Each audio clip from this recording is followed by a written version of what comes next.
I have started the recording on my end, and now I will set Emma and Liz up to also record. And that should mean... And then Liz pseudonym also this whole record on time. OBS as well. I should be able to then splice everything together after the fact.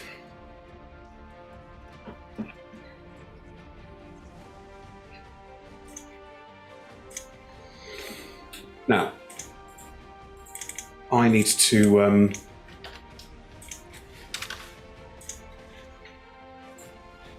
open my character sheet, which is going to be an interesting undertaking.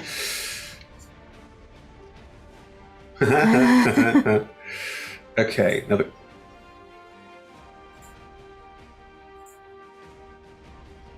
but you can still hear us, right? I saved something in Trello. That was my bad. Yeah, I can't open my character sheet. How very dare I? Okay, I must use my character sheet on my mobile internet, so give me a second on that. Sorry, everyone. Isn't this fun? Hello, my name's Tom, he, him, and I'm playing Pip, he, him. But he's not just Pip, because as we found out last time, his true name is Jacktion. Okay. He is a terrible beast in the woods with his dear friend Stoshka, aka Nutmeg. Yeah, you're probably working out why the CD Court got rid of him. Just like, yeah, go on a quest. We can go do that. I mean, last week, I think we got like character development just speeding through as we all swap around.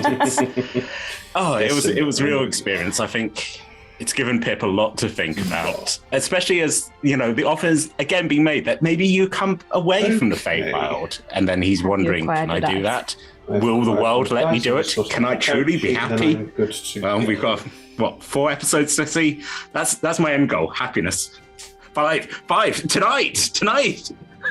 Yeah. Simple things.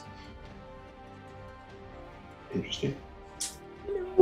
My name's Shamini. I use she, her pronouns on playing Ogden, who uses he, him pronouns as a tall Goliath monk, and he hits people with legs. What else did I Do you say? require any extra dice? That was No, too efficient. Okay. I got through it too quickly. No, I had nothing else. I can't open Gertie yet. You were actually keep trying while I just go through the intro. Legs! Are you looking for happiness, Ogden? You just reminded me of like that bit last week, and then I don't know, it almost made me cry, and then just got very emotional. And Okay, well I'm looking at my camera, so you can just use that part of the I recording. have no idea if anyone else can hear us. They can hear me. Tom's laughing. There was a bit. I'm going to be in constant fear of, is this stopped working? Oh. It's fine. It's all good. Thank you. Cool. All right. Everyone good to go? Yes. Grand. Hello everyone, and welcome to our 8th episode of Flustered in the Faewild. Thank you for joining us for an evening of Dungeons & Dragons. I'm Emma, I'll be your Dungeon Master for this evening. I don't know why I looked at my script to figure out what my name was, that was a bit much. Temporarily forgot. We're thrilled. We're thrilled to be streaming tonight at twitch.tv/rolltogetherrpg. For anyone here who's new to Dungeons & Dragons, everyone around me is playing a fantasy character in a fantasy universe. Each player has a unique character, and they have sheets in front of them that tell them what they can and can't do. That's a very do. personal question. We'll most be rolling 20-sided dice to see if they're able to do what they set out to do. I use she, her, they, them. I'm playing Enoch the Vague or Manginoch Withers, who was sort of, I'm not going to use the word forced, but ended up revealing their true nature. And I think he's quite relieved to be amongst friends. And we had quite a sweet little moment. I think old Georgie kind of like hit the nail on the head there. And I think Enoch or Manginoch actually feels part of a family now, which I think for Manginoch's quite new for the above land. So yeah, that's where Enoch is at right now. It was really sweet. Sean. Hi, my name is Sean. Are you sure? I'm playing Old Georgie. We both use he/him pronouns. Old Georgie is a turtle artificer, props master at a theatre, currently on tour, but not on tour because we're here instead of being on tour. Just as an FYI as well, if my voice sounds a little bit deep, like deeper than normal, this is not a result of last week's. Oh God, see, it's going. Last week's adventures in trying to do Gertie's voice. I was at a wedding last night, and this is what happens when you back-to-back Guns N' Roses, Bon Jovi, and all sorts of manner of rock anthems. How's Old Georgie feeling? I think, very much part of a family again, found a family outside of the theatre. And on the subject of other names, Old Georgie probably has another name, but he was a foundling at an orphanage, so, who knows what his real name is? He certainly doesn't. But everyone calls him Old Georgie, so that's it. Cool. So that is all of our lovely players and the characters they're playing. This stream will run for about 3 hours, and there'll be about a 5-10 minute break somewhere near the middle. We're delighted to be sponsored by Hero Forge. So Hero Forge make fully customizable tabletop minis. They have loads of different species to choose from. So you can basically go to Hero Forge and choose from loads of different items, clothes, different face shapes to make exactly what you want in your mini, and then colour it yourself on their builder thing. And then if you want, you can get it sent to you as a miniature, and you can get it either in printed plastic in colour, or in printed not in colour, so you can paint it yourself depending on what your preferences are. They're really fantastic. Chris is holding one up to the camera now. And they're just brilliant. Hero Forge fantastic. You can see the characters on the screen that the players made with us now. I think Enoch might have had a clothes change. New Enoch mini, which is very exciting, in a wizard robe. So yes, we had a lot of fun. So you can check out those out and meet the character content. But we love Hero Forge, so do go check them out, heroforge.com. We're also delighted to be sponsored by Ultra Pro. Ultra Pro do basically everything else for your tabletop. So dice boxes, dice trays, character folios, little figurines of adorable power. This is the Black Dragon, which is super cute and grumpy. There's loads of these that you can go and collect. We're giving away a gift card from Ultra Pro in the comments today, so just go comment something nice in chat about any one of our players, and you'll be in. What? Nice about the stream, but no, I'm going to say something nice about Sean in particular. Sean, you have lovely glasses. I like it. I like the specificity. It's cute. Oh, okay. All right. And you'll be in with a chance to win one of our Ultra Pro gift cards. The one that we're giving away on this stream. The one. So yes, do leave a comment, win the Ultra Pro gift card, and then choose something really nice from their site to buy for yourself. You can also find out everything they do at ultrapro.com. We're also sponsored by Elderwood Academy. So Elderwood do premium bespoke wooden dice boxes, dice trays, and dice rolling towers, and lots of really cool things. I have my little hex dice chest over here. Ooh. Underneath things. So there it is. It's got a beautiful sword on it. It has dice in it, which makes it always a bit of a dicey game trying to open it. There it is. It's beautiful. You can go on their website. You can go through their dice box builder, and you can choose exactly what you want on the front, what you'd want on the inside, what wood you want it to be in. If you're making something with leather, you choose what colour leather you want, what foil you want. It's amazing. And then they make it and send it to you. So yeah, I'd really recommend going and checking out what's on Elderwood's site. If you do want to buy something from them, we have a code. It's roll-together. It'll be in chat with the link. So yeah, go check out Elderwood Academy. They're fantastic and they smell amazing. We also have some lovely supporters. So we're supported by D&D Beyond. So D&D Beyond do digital things. Digital D&D. Sorry. We're having really bad internet today, so I'm a little bit off kilter, so bear with us. Shamini is waving a character sheet across the screen. So character sheets, source books, monsters. I'm using some of their encounters for things that may or may not happen today. But yeah, everything that you could ever want to know about D&D, you can find digitally on D&D Beyond, and they're really great. I would I would recommend going and checking them out if you haven't engaged with them already. You can also see all the character sheets that our players are using on the left-hand side of the screen if you want to go and look at them now. Or later, during the stream. They'll be up there the whole time. We're also supported by Level Up Dice. Level Up Dice made these big dice. They're the table shakers. They are big. They're really big. You can buy them from their website. They're called table shakers. There's a link in chat. There is a link in chat, and they're really big.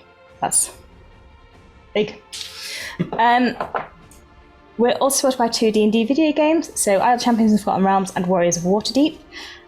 We're giving away things with both of those games today. You can see things at the bottom of the screen, and our mods will be telling you all about that in chat. So go to chat, talk to our mods, find out what you can get from both those games, and they will help you out. We're really thankful to both of them. So yeah, thank you. We're all Together RPG on all social media, and we're once again thank you to our D20 Club on Patreon who supported in everything that we do. If you want to check that out, there'll be a link in chat right now that you can go and check out. We have podcasts, so if you want to listen to us in verbal form rather than visual form, that was a weird sentence. You can find us by going to your favourite podcast provider and just searching for Roll Together RPG. And then finally, we play with a diverse group of players who play a diverse set of characters with wide-ranging sexual and gender identities. Our tables are trans and GNC positive, and we encourage and champion trans players and characters in our games. The DM and players may portray characters that are of a different gender to their own. We aim to avoid misgendering, but acknowledge that it does happen, and we have a company policy in place to avoid misgendering. To correcting people on pronouns. If we miss an instance of misgendering, we're open to being corrected, so just let us know if you think one's been missed. There'll also be a link in chat at the moment about how the safety policies that we have in place, so if you want to find that, just go to chat at the moment, it'll be right there. And with that, let us dive into the intro. We'll see you in a few minutes. Seconds. Cheers, everyone.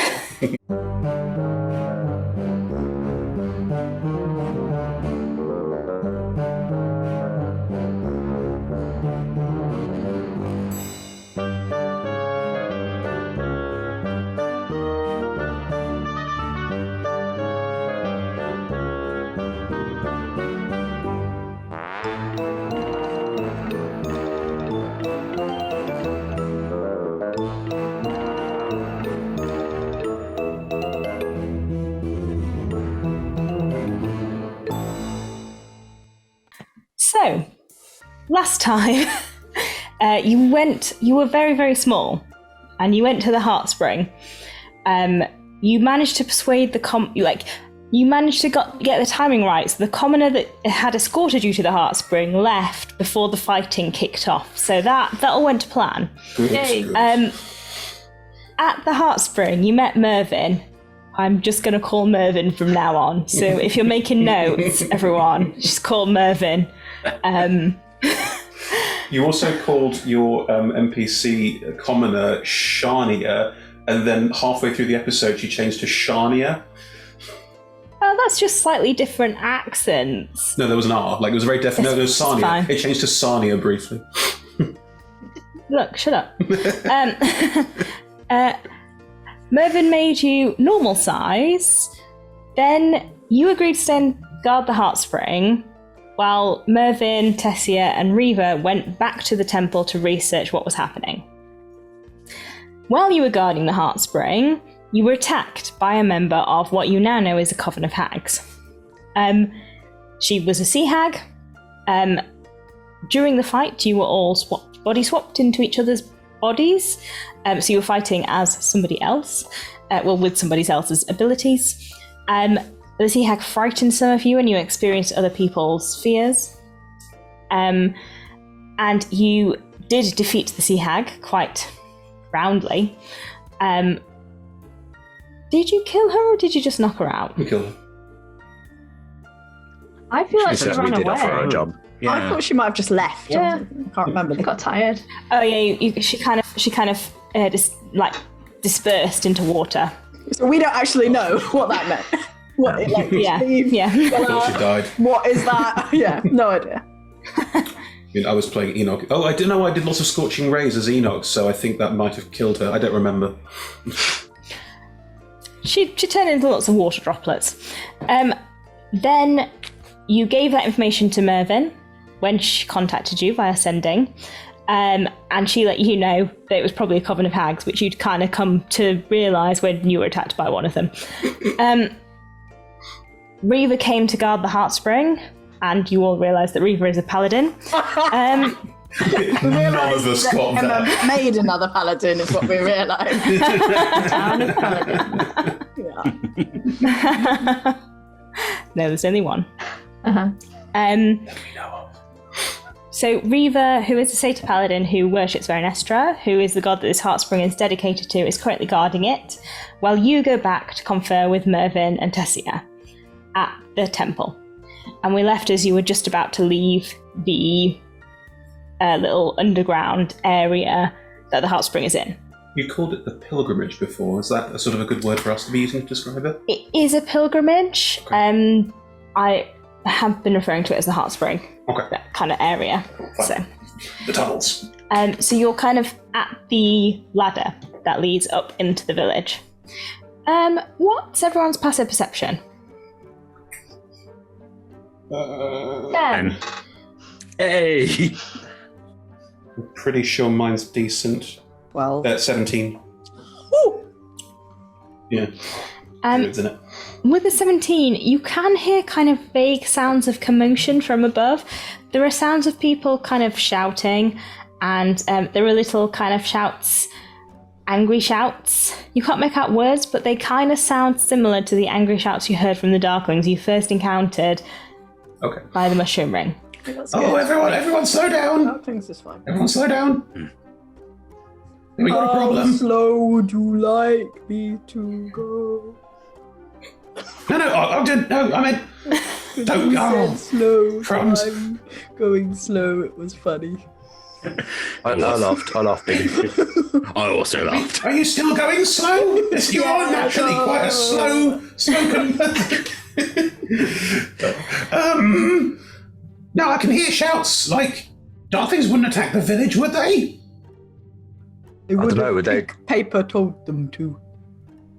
Yeah, that's true. Yeah. Pink paper. I hope it's not the yeah. scarecrows from earlier that we ran away from and then didn't really tell anyone about and then didn't ever find out where they went. We told Mervyn, didn't we? We did. Yeah. Did we? Yeah, we did, yeah. Good. It doesn't seem much point in telling anybody else because they don't seem to want to believe us when we tell them about any strange goings on. To be fair, They all had Gertie to pick- Please. Gertie yelled.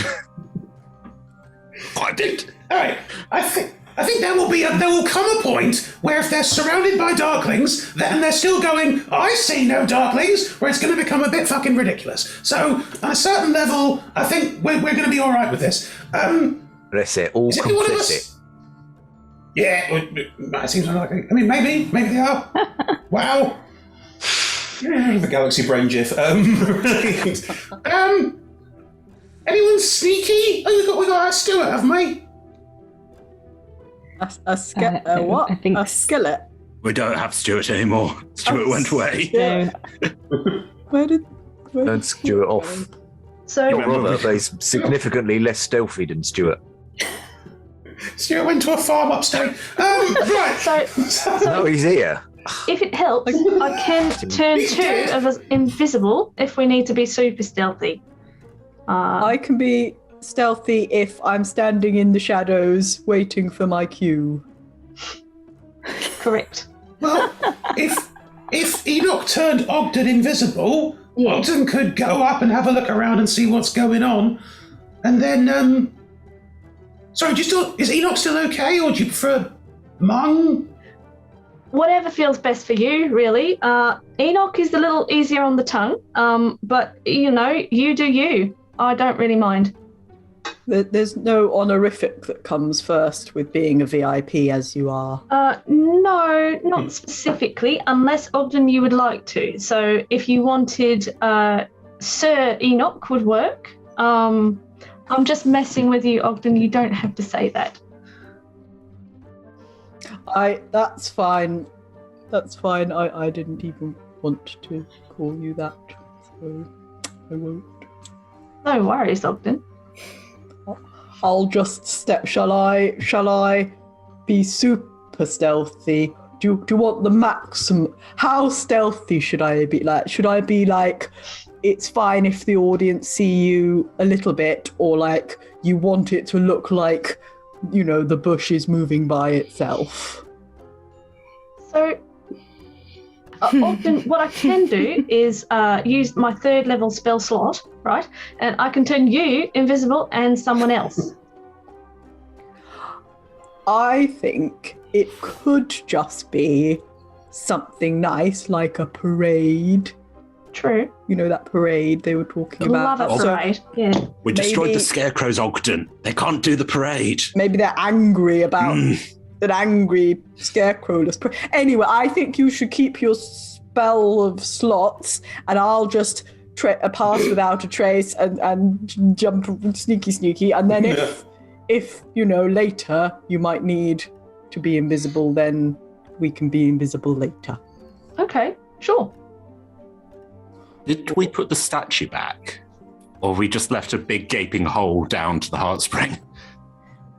Didn't really I assume that. though. Yeah. Let me roll for it. We weren't the last ones down here, so clearly. I mean, at this point, Oh, Reva, yeah. Reva. Reva came down after us. Chickens left the coop. Everyone's. I mean, it's going to come out now. Reva did not close the statue because Reva is not super smart. Oh, Reva! For God's sake, Reva. It's just piles and piles of scarecrows jumping down into. Vomiting. World War Z. So we're at the bottom of the. You can see daylight above you. Okay, cool, and therefore we can. Right. Well. I mean, it's all much of a muchness now anyway, innit? So, Ogden, do you want to go take a look, and then we can tell us it's okay to safe or not safe, or what we should do? Yes. I will cast Pass Without a Trace. And it's all bright. It's daylight up there, like it's the day. Can't just hide around in shadows in the day. That's my mortal enemy. Oh.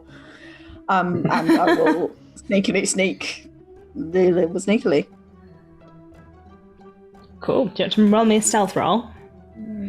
Yes. Sneakily. Oh no! Sneakily, not so sneakily. Plus the 10. That's. I mean, yeah, but it's also a natural one, so it depends which way you want to look at that. Okay. It's either a 17 or a 1. It's both a 17 and a 1, in fact. It's all, The prime number. that's what happened there. What I'm going to say is that you start trying to be really stealthy, climbing up the ladder, and you fall off it.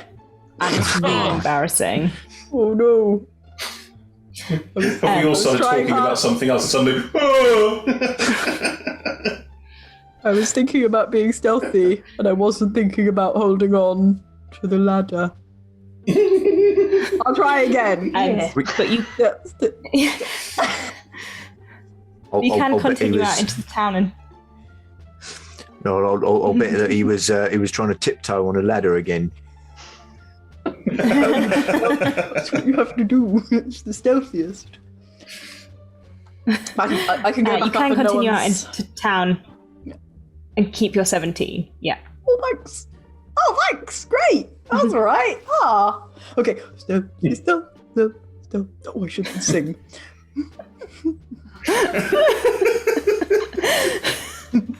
I feel like this is why you're less stealthy than usual. As you get up to the top of the ladder, you see, as you poke your head up, and let me just get up a start block so I can see what A their little perception is. meerkat or something coming out of the hole, like a gopher. I don't know, things that come out of holes. Yeah. I made the motion, but there's no way you'd be able to see it because our cameras are so out of sync. I got it.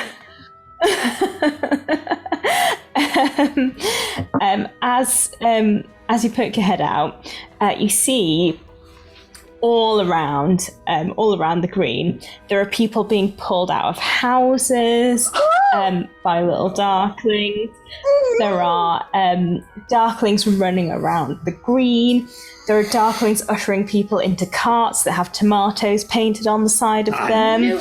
There are, you can see Glendon being pulled out of Glendon's goods with Panata kind of hovering around his head. You can see Ethel and Lewis being escorted down the road from the Happy Cucumber at the sword point. There's a lot of activity happening around here, and there are just darklings everywhere. Stealthy, back down again.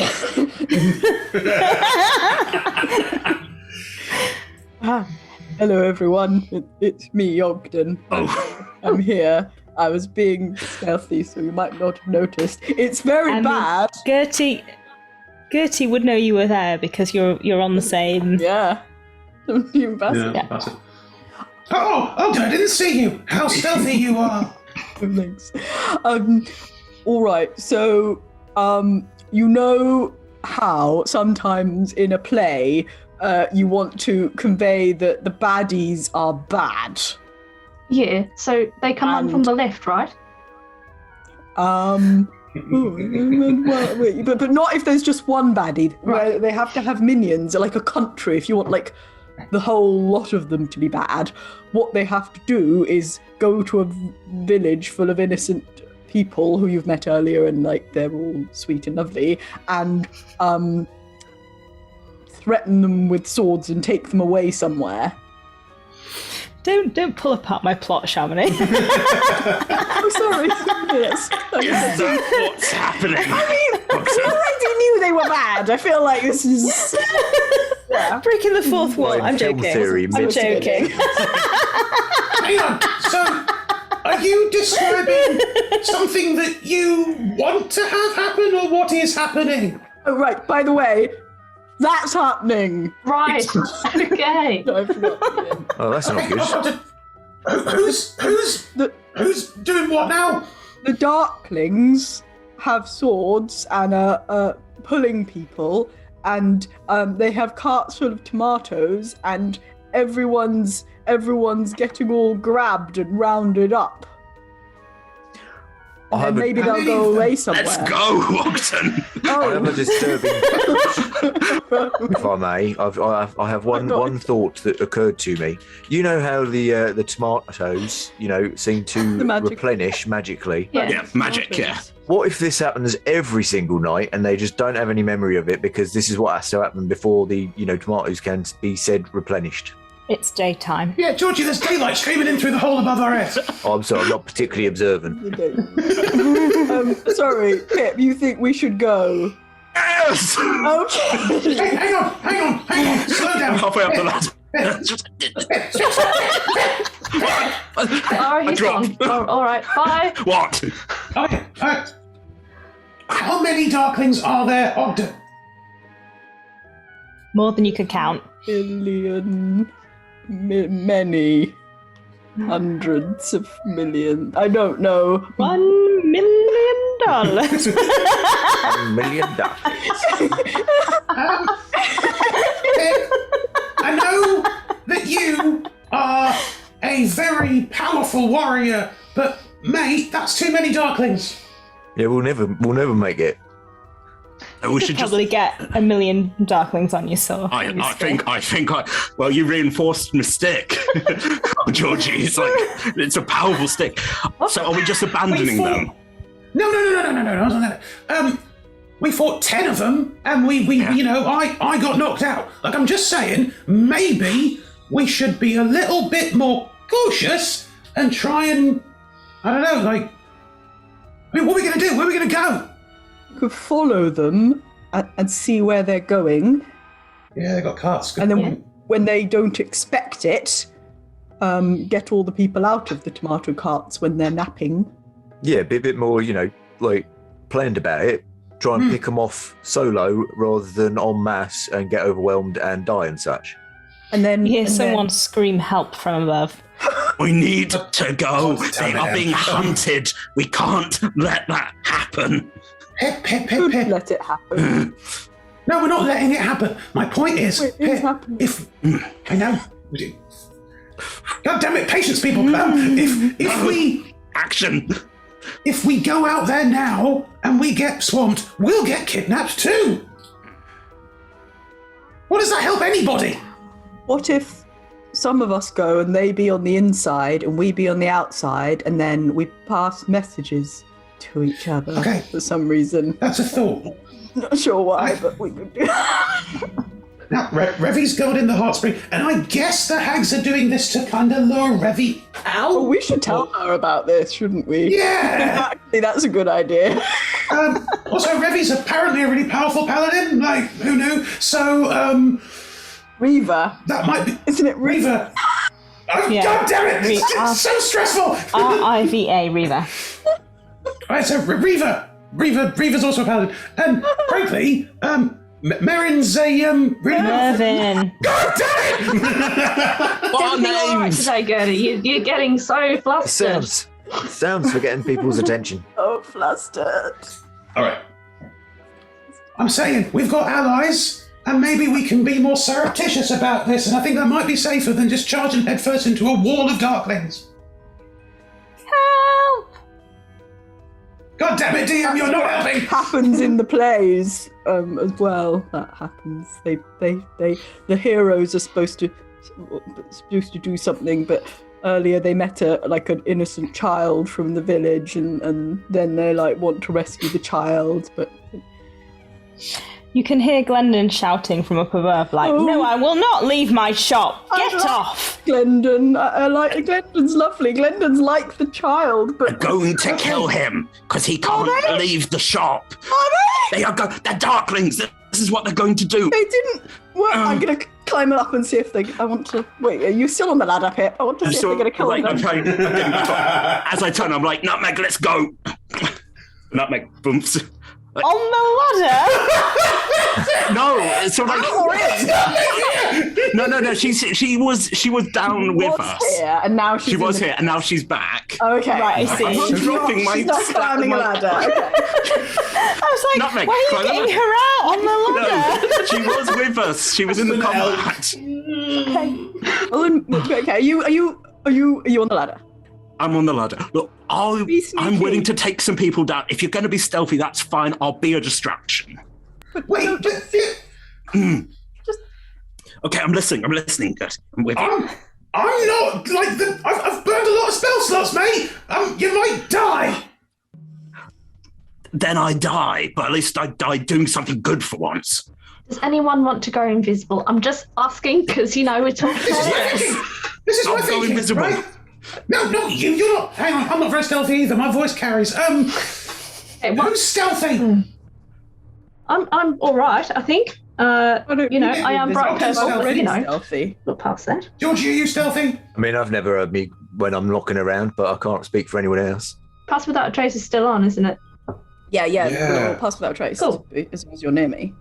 So we all go up quietly, and we see if we can, Ogden mentioned hiding behind moving bushes. Maybe we can do something clever like that with illusions, because Enoch's an amazing illusionist. Stop it. I'm losing my voice. Oh, Georgie's going to retrieve his old bush shield. Oh, Glendon, don't hurt them. Right. They'll hurt you. Let's go. Let's go. Don't dive in. Just caution. caution, right, fine. We'll try Thank you, and pick them off in isolated groups, not the entire army. Yeah. That I can do. I'm used to hiding in the trees and people just disappearing. I could be stealthy, Right. don't worry. Enoch, I'm really, really bad at being stealthy. Can you Of course. help a girl out? Yeah. So what I'm going to do is cast invisibility, cast it on Gertie. Old Georgie. I do actually have a fairly decent modifier. I was just being old Geordie. Right. So What's everyone's modifier? 'Cause mine's +1. 3. Me and Pip are the least stealthy.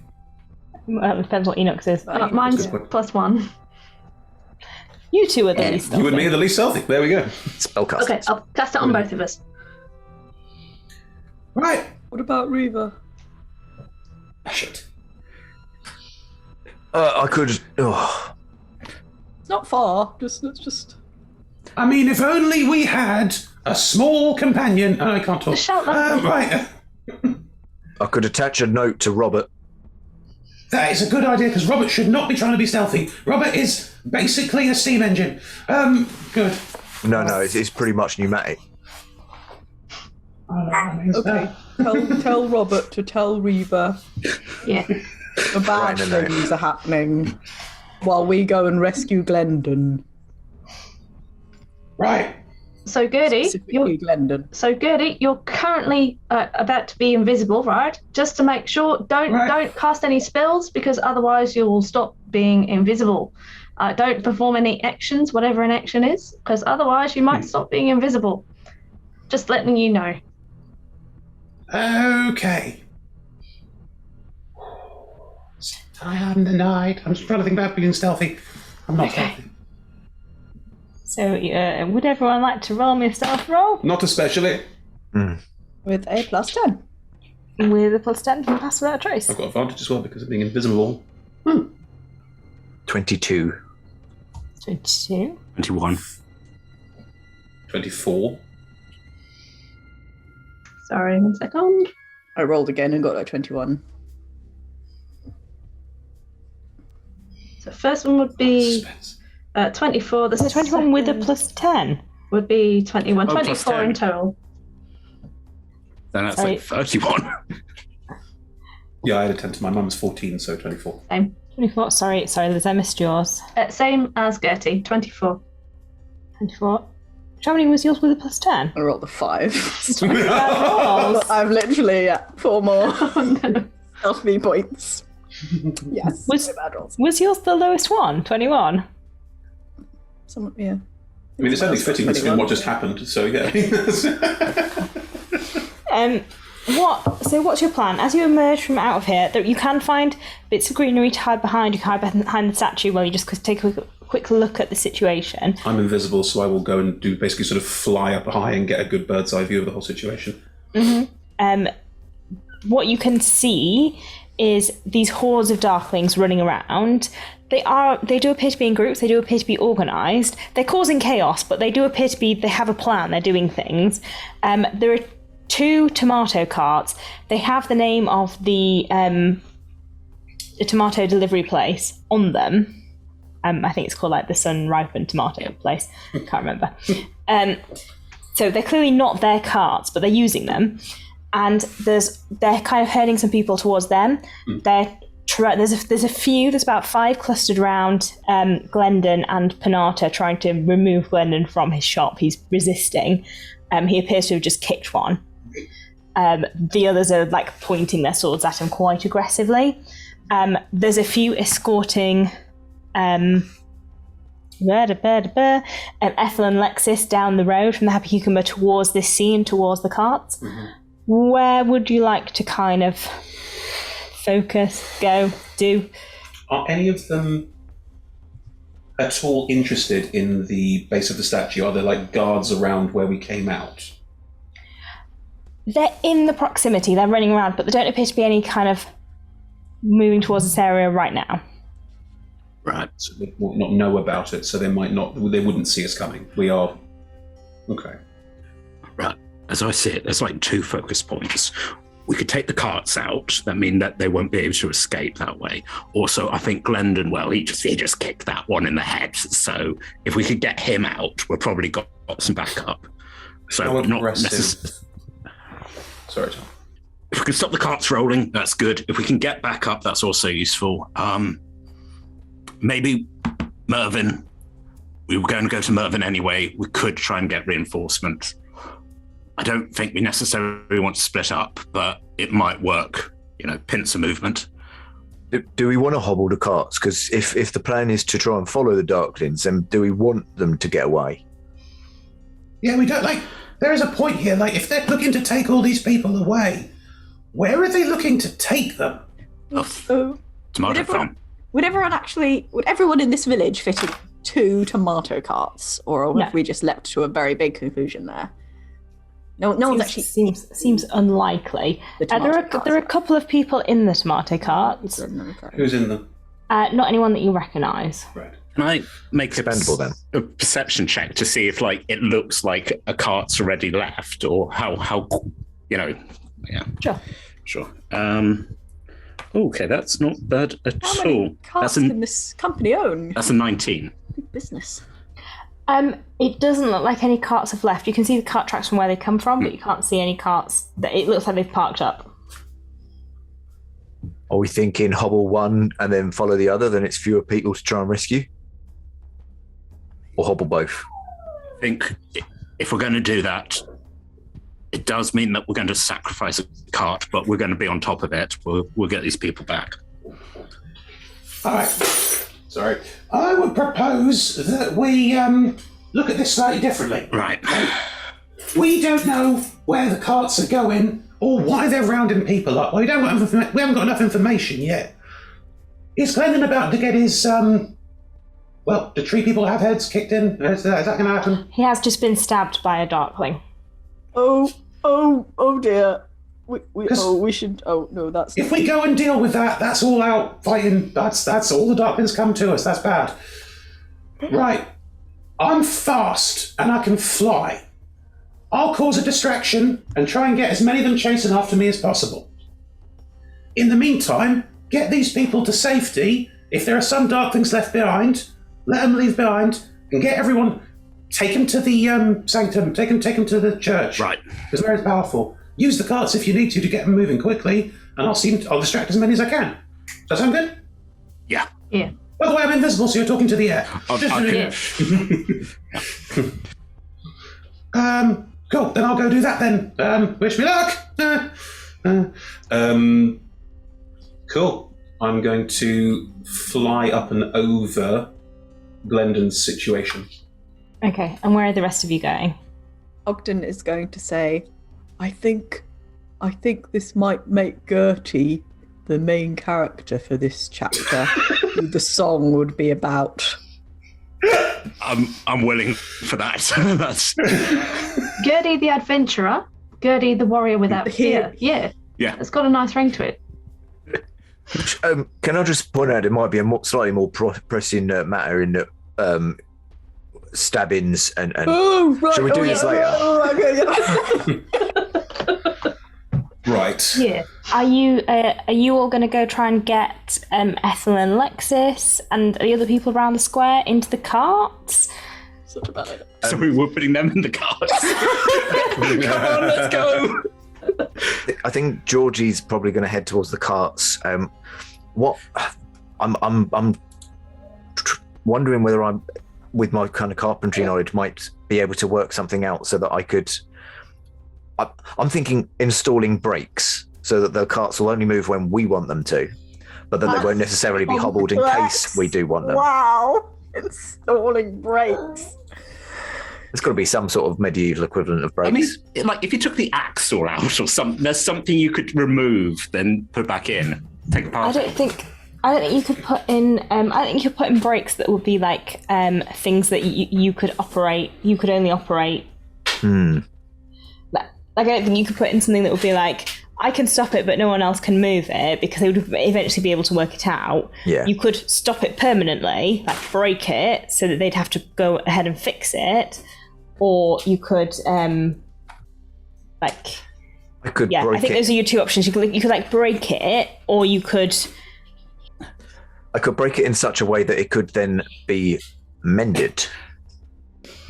Yeah, so that you could break it in such a way that it would be difficult to mend, but that you'd be able to mend it, I think. Do the carts have horses or anything pulling them? They don't. They don't currently have horses.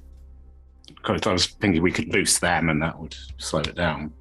Okay. Are there any other darklings attacking any other villages? So there's the ones that are on Ethel and Lexis. Mm-hmm. You can see, looking around, you can see it looks like the bakery is currently being attacked. You can see that it looks like the fruit and veg store, apples and Awesome apples. Awesome apples has people, darklings near it. The town hall looks quiet, so you're not sure what's going on there, but those are the shops that are in the vicinity of the of the square, and there are a few people already in the tomato carts that you don't recognise. And are there any darklings by the tomato carts? There are a couple, yeah. Okay. There are groups running around the square, so there's some like around and about. How big are the darklings in comparison to me? I'm about 3 foot high. Very similar. Okay. I'm going to go with Gertie in that case, and behind one of the darklings, curl up in a little ball, or perhaps in front of one of the darklings in hope that they trip over me. Yes. So you're going to curl up in a ball. Yep. In front of one of the darklings near Glendon. Yep.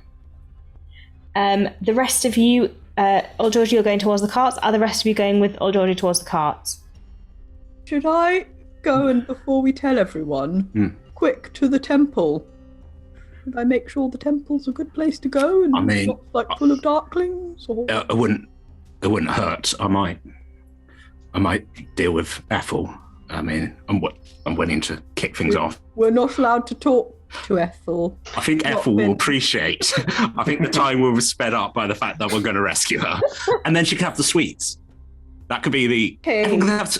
I sort of like put my hands on Ogden. I was like, everyone can have sweets when we're done. That could be the celebration.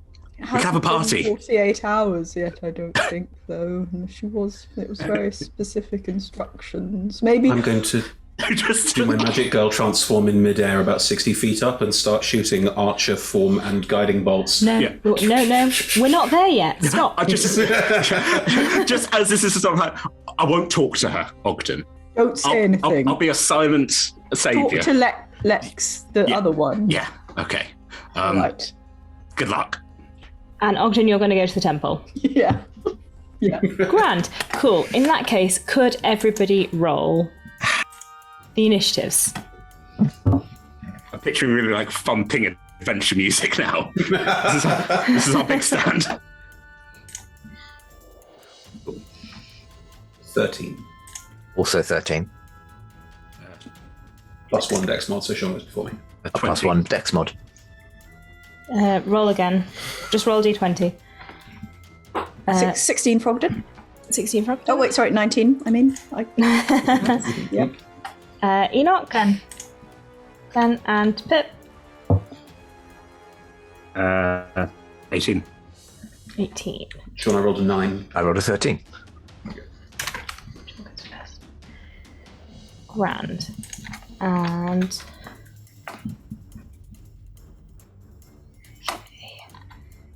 save. No, why did I save you? Well, I want to run you. Start. Start. Oh, okay.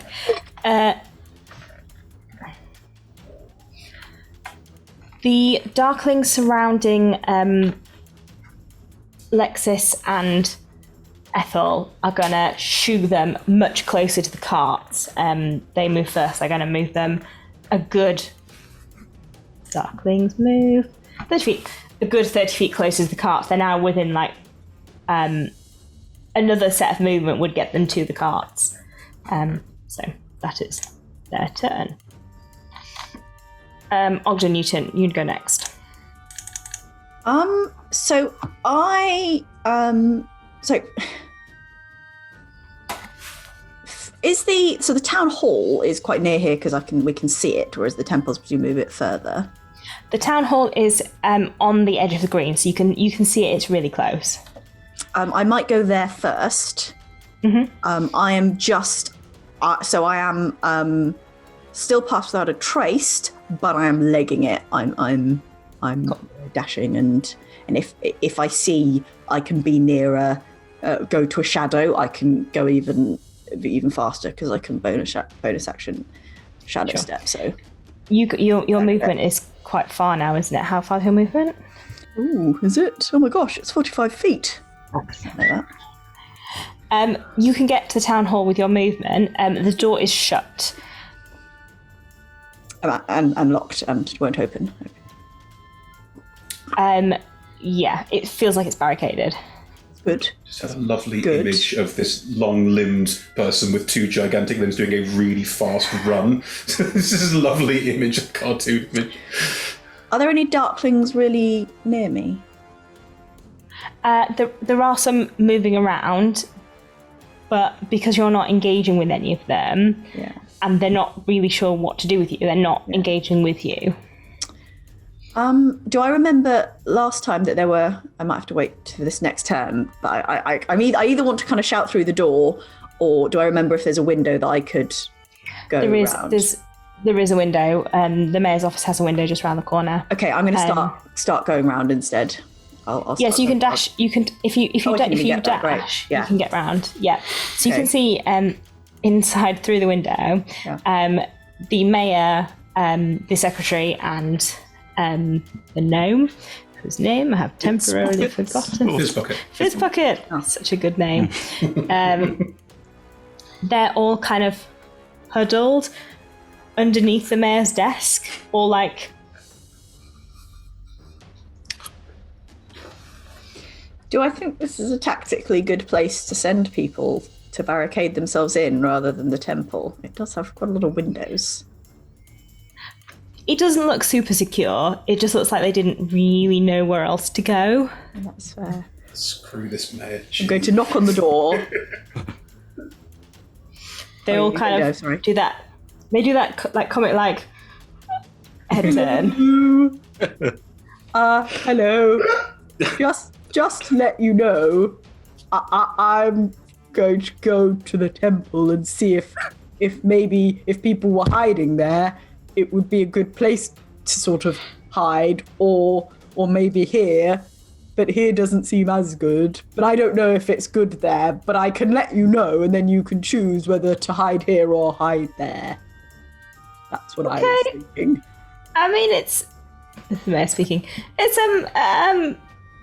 there's a load of darklings out there. I wouldn't recommend it. No, they're scary, but I'm going to run fast and be sneaky. Okay. And then we're going to heroically rescue everyone because Gertie's doing the thing where she like, you follow me, you, and you know, you insult their mothers and things, and then they all follow, and then the other heroes sneak, and that's us. It's in the play sometimes. Glad you're okay. See you later. They're just going to go back to being like huddled under the desk, looking kind of a bit shell-shocked at this conversation. They don't understand theatre. They don't understand theatre. Yeah, that's me. You can start making your way towards the temple. I'm heading to the temple, yeah. One of the darklings next to Glendon is going to try and prod him. No, am I at the darkling's feet?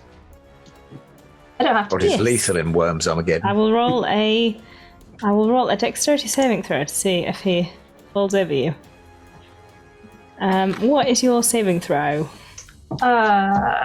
In what sense? My spell save DC? My spell save DC is intelligence, so 15.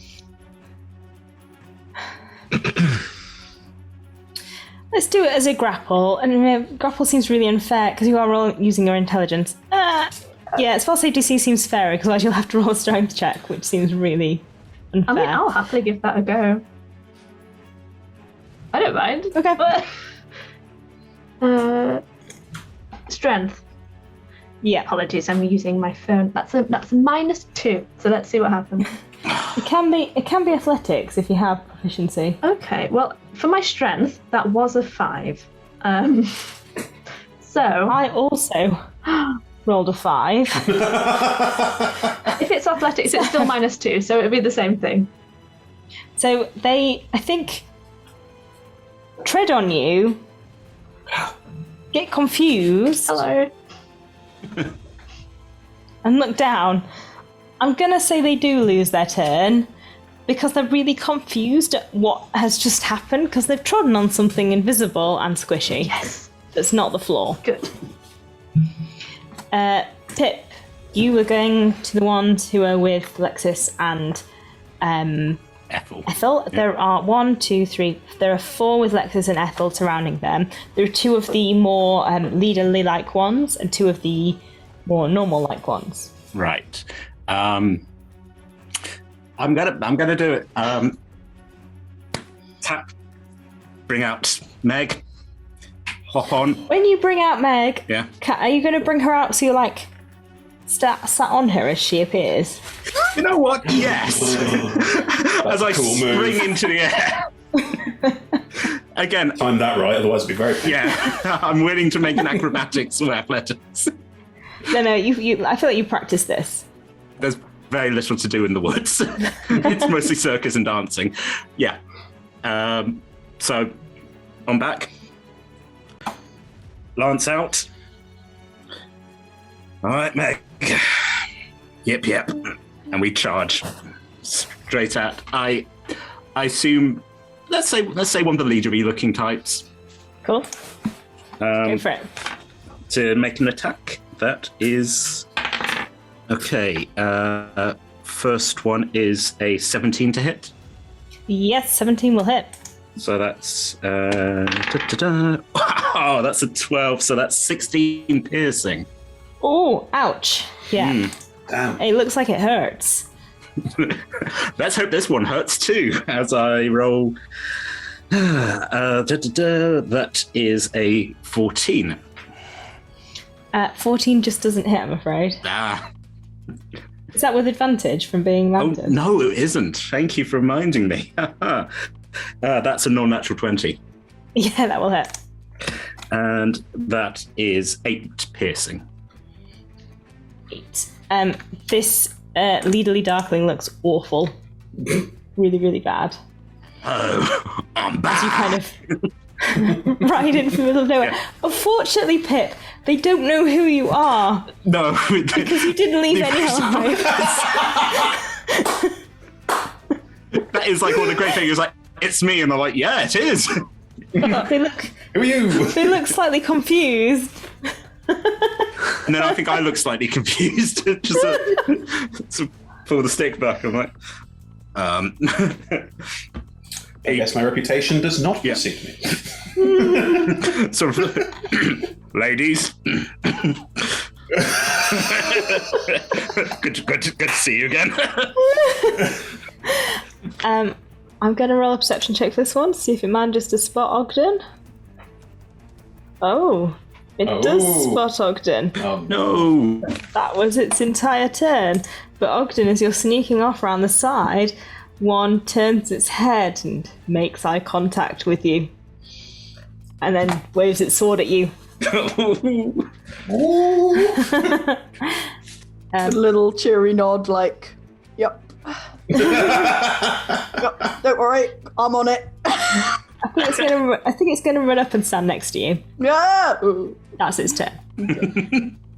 Old Georgie, you were going to go to the carts. Yeah, I'm going to the carts. So my first thinking is I need to temporarily hobble the carts, and then I can start working on a slightly more permanent solution. So I have no idea whether this will be my action in full or like tell me what step I get to before I have to take another turn. I feel like hobbling the carts is an action. Like if you want to like spend time fumbling with the carts, that is an action. My initial thing, can I just take my sledgehammer and kind of wedge it so that it goes through the spokes and kind of lodges in the axle, so that's a kind of very temporary, right? That'll take them a little bit. And then if I have anything left, I'll go to, that will assumably be like the front cart or, one of the carts. And then I go to the other one, and that's where I will start readying my carpentry tools to, try and break it. Or I do actually have a crowbar, apparently. You could shove your thing in and then shove your crowbar through the other one if you wanted. Yeah, so do a kind of similar thing, like hooking it around so that it'll hopefully slow them down, if not stop them for a couple of turns. Cool. You feel like you've effectively made it harder to move the cars. I'm also kind of hoping, because I don't know how much time's passed since we sent Robert after Reaver, but I'm also kind of keep glancing back to the hole, waiting for Robert to launch himself out and come to me. Can he climb a ladder? I mean, he's climbed a ladder in several other episodes where he was definitely always there. I assumed that you were putting him in and out of your bag of holding. Oh, I mean, the plot thickens. that'll have to be up to you, DM, because we've discussed that he's rat-shaped, but I think the Steel Defender can take any shape. So let's say that if he can't climb, you put a little note on Tariva saying like you'll need to give him a boost out of the ladder. please carry Robert. He cannot climb. In the middle of protecting this heart spring, now I'm carrying a rat. You'll have a hard shell as well. Grand. Gertie. Right. I am going to appear in the air 60 feet above the darklings around Glendon. That's going to be above them, not above Glendon, because obviously Glendon's quite tall. And just yell down at them, "Oi, pricks! Pick on someone your own size!" Currently still invisible during all of this until you cast your first spell. You don't choose when it ends. Fine. Then I will Magic Girl transform into Archer form. I think I get to fire the... on activation and as a bonus action. That is correct. So I fire out the 60 feet range one straight down at one of the darklings. I then fly up 5 feet, so I'm 65 feet up, and fire a guiding bolt at a different darkling. Not specifically aiming at the ones that actually are attacking Glendon, just aiming to try and shoot random darklings and be very loud and obnoxious. My starry form glows with radiant light, so... Do you want to go for the leadery one that stood on top of Enoch, or do you want to go for the littly ones that are around and about? I don't know where Enoch is. Enoch's with you, but on the floor, invisible. Yeah, I can't see. There's a darkling that stood on an invisible platform. Oh, I'll guiding bolt that one. Yeah. You're floating weirdly off the ground. When you guiding bolt, you become visible. When you attack, that's the trigger. Yeah, that's Fine. So I'm now visible. I mean, I've also I've taken a bonus action to starry form. So right. So I need to make an attack roll with one of my guiding bolts. I'll use one of my daily freebies. To be clear, he's currently sad because he can't jump onto the sofa on his own. That's what's currently happening. I have that problem too. Don't worry. You're going to ask me something about when I was controlling Gertie previously. When you were me, did you use any of my guiding bolts? I think you used one, didn't you? I used one. Cool, so I've now used 2 of my 3 free ones. Right, so yes, guiding bolt Darkling. Suppressing fire. That is a 21 to hit. Yeah, you hit. Hooray. Yeah. Impressive. No, it's important. I did it. It's impressive. Thank you. 15 points of damage, and I will then shoot my archer shot at someone else. Ideally, like spreading out. So maybe, can I see that Pip has started charging? Yep. It's only 6 feet of range, so I have to hit one that's by Glendon. I'll just hit another one by Glendon. I'm just going to try and spread out the damage and try and be a big target, even though I'm 65 feet up and they probably can't reach me. Okay, but you want to go for a different one, not for the same one. Yes, please. Okay.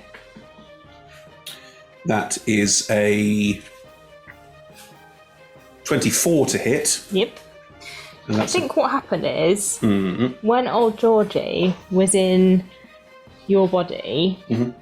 he just improved your accuracy. A couple of fine tunes here and there.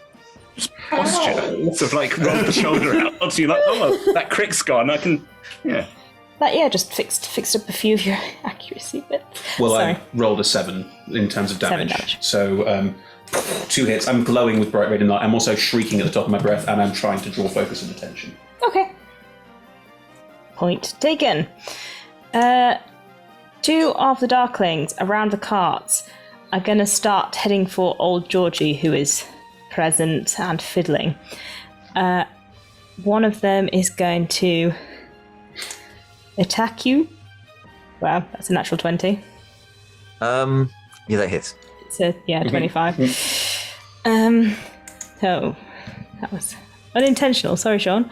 Yeah. I mean, they're always unintentional. I don't know why I said that. Dumb. I'm on nat 20s. Kill the bugger. That is 8 points of damage. Ugh. Slash out at you again, but that's an 8. It bounces off your shell. Yep.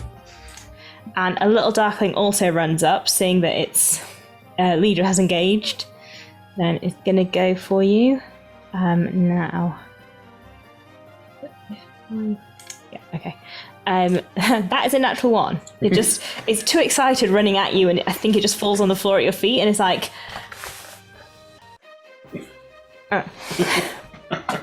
No, it's too cute. Sorry, I'm sorry. Please don't hurt me, mister. You're all right, lad. The adults are talking. I've only been out of fighting school for 2 days. Enoch, you are currently invisible, curled in a ball, with a darkling leader stood on top of you that's glowing. He took 15 points of damage. I shot him off. Are there the other smaller darklings that you mentioned earlier? Are they within 5 foot? Yep. Cool. What I'm gonna do is begin to crawl to near the other ones, invoking an attack of opportunity, I believe, with disadvantage. Yep, because you're invisible. And as I do that, still invisible, I will use my feature, Instinctive Charm. It's not an attack, so I should still maintain my invisibility.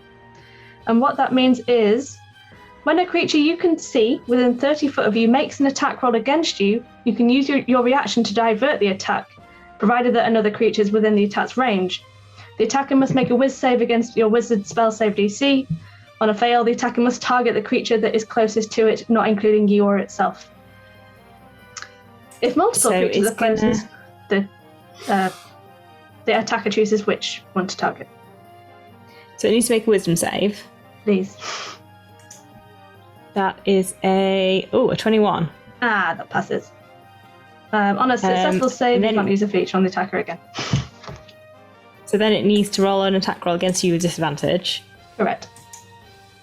Which is a 16? That hits.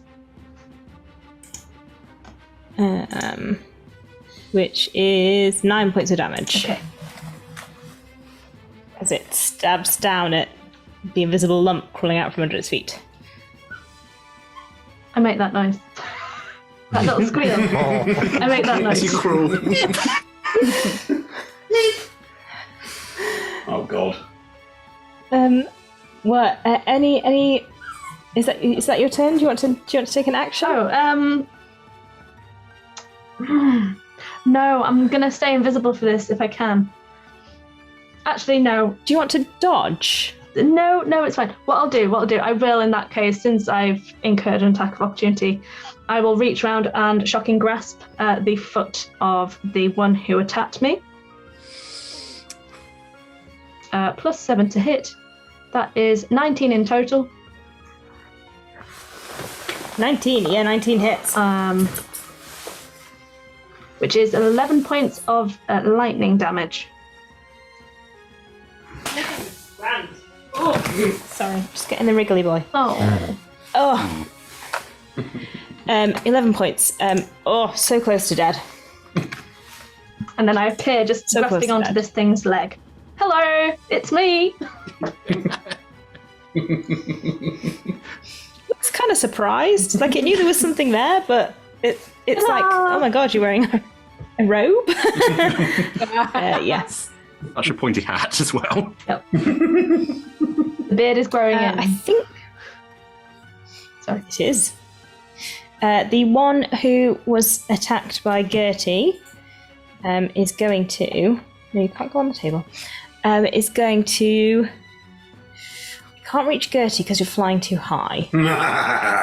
So it's gonna needs to either go for Enoch, Pinata, or Glendon. I'm gonna roll a d6. Not Glendon. It's gonna go for Pinata. Oh. Yeah. Johnny, you did that. Like, not Glendon. Yeah, okay, then try it. No. It hits Pinata, and she looks bad. Oh. Let go of that, please. No. Put it down. Oh dear. Bad boy. There are a couple more that are gonna direct attacks. Let me just see where they go. So one is going to attack Glendon, and one is going to attack. Two more are going to attack Glendon. His bark is looking a bit scarred, but he looks fine. Okay, one hits and one doesn't. So that is... Yeah, it's another cut into the bark. He kind of like grunts in pain, but he's doing all right. The ones around you, Pip, and the other two, you're clearly the biggest threat here, but they want to move these two people to the cart. So I think two are going to stay and take on you, and two are going to try and move the others to the cart. So you will get attacks of opportunity as they move them. So do you want to take your... the two that are going to attack first, then you can take your attacks of opportunity. Yeah. Okay. So that is a 23 to hit. Hits. And a 12. Doesn't. And a 13. Nope. So in total, that is a grand 8 points of damage. Oof. The other two are going to start moving the people away, including the one that you've already hurt. Let go of that, please. Put it down. No. No. Put it down. Can I have that, please? Thank you. Good boy.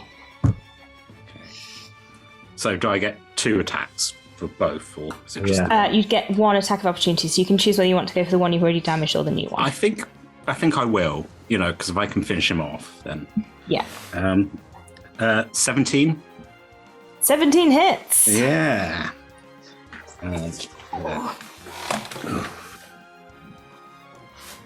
That is a... that's 8 points piercing. 8. You slide your lance in, and you know the rules. As he bursts, and you have his. You need to make a Constitution saving throw.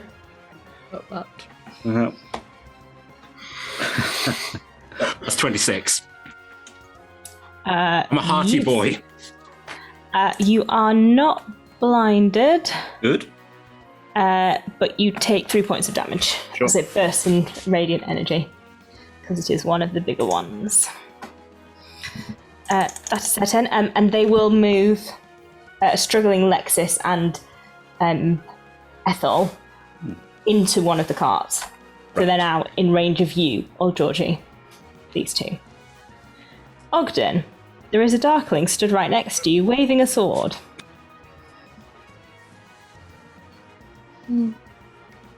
Sorry, I was just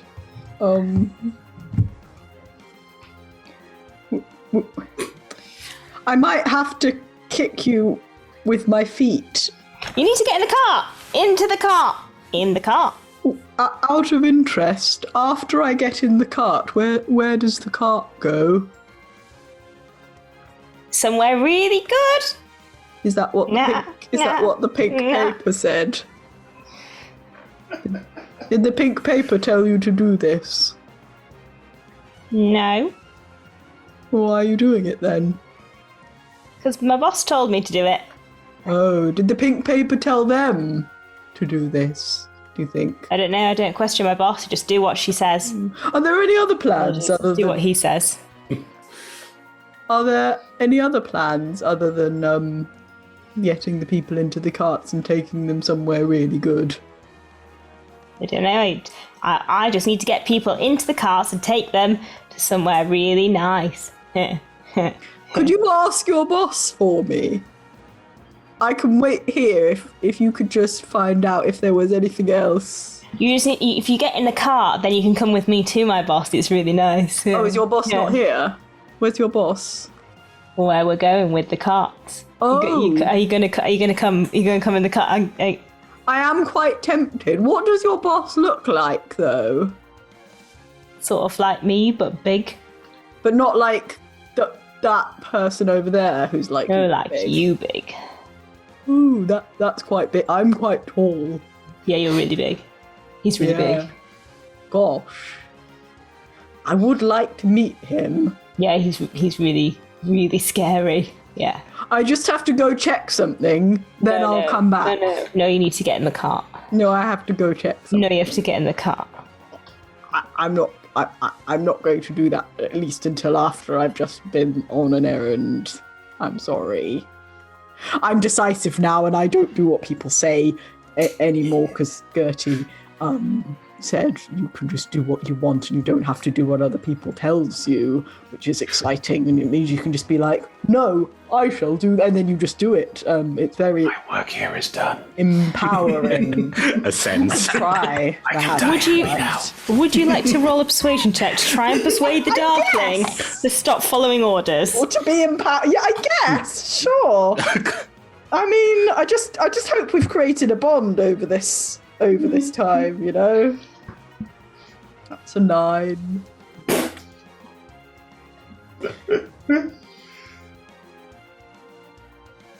No, I quite like my boss. My boss is really cool. I think you should get in the cart so you can come see him. Well, I just want to explain my motivation to you, just so that you understand why I'm not doing what you say. It's not because I'm being rude, but I'm going here now.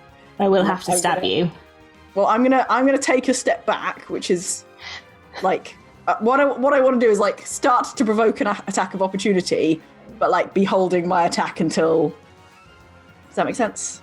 I just want to be like, you're gonna stab me, and then like, I'm gonna have to kick you because you're going to stab me. He's gonna try and stab you because he doesn't know how to persuade you with words to get in the cart beyond what he's already said. No, However, it's a 10, so he's still confused. Oh wait, so in that case I'm going to run away. I just remembered how D&D works. You got the leg up and you're like, wait, hold on. I'm looking at him. Yeah. I'm faster than him. No, you should meet him. He's really scary. I'm running an errand. I'm trying to explain this to you. Cool. So you leg it towards the temple. Yeah, I know. There are still darklings around, but because you can dark between shadows as well, you can kind of get your way around them. Like in the streets, are there tons more? Are they all sort of coming to join the fracas? What's happening? They're around. They're sort of pulling people out of houses. They're moving people around. You see some of the NPCs you didn't meet in this adventure. There's a sort of mushroom person and a quickling being escorted down the road. There's a woman wearing a sort of blacksmith uniform. She looks like Kate from A Knight's Tale. There's various people who you didn't go see. It's fine. We were going to get to them. And then the darklings attacked. Yeah. You do hear everything changed. You do hear a sort of operatic wail in the distance that for a moment you do feel a hint of dread in your heart. But it's fine because you're not close enough to die. It's all good. A lot of darklings died that day. Once she's wailed, she realises that she can just continue singing, and now this fight is taking place to a backdrop of a banshee who's been let loose and can just sing her heart out. It's sort of an operatic, really waily singing, and she's having a really good, happy time. Beautiful. Oh, I love it. We should go see her. We should get It's all a room. worth it for this. No, kid. Going on in the background. You will get to the temple next turn just because of how fast you go. You can just completely leg it there. Every time I have a bonus action, I can go 60 feet. Oh, I'm over there now.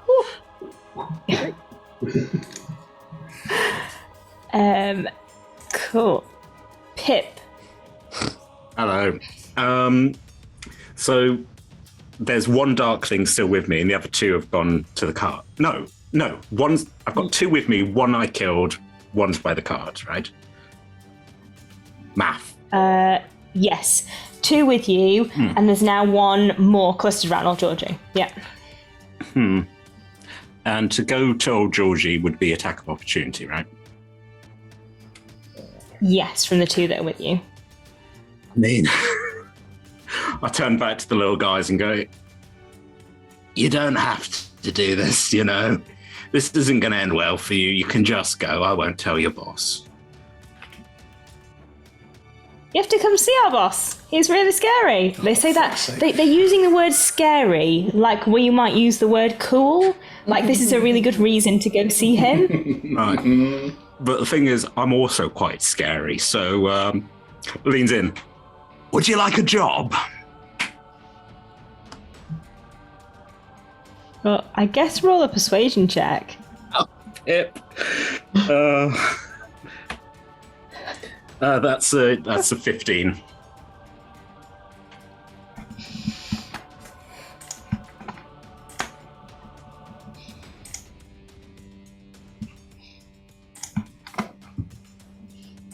It's scary. Suddenly being scary is a good thing.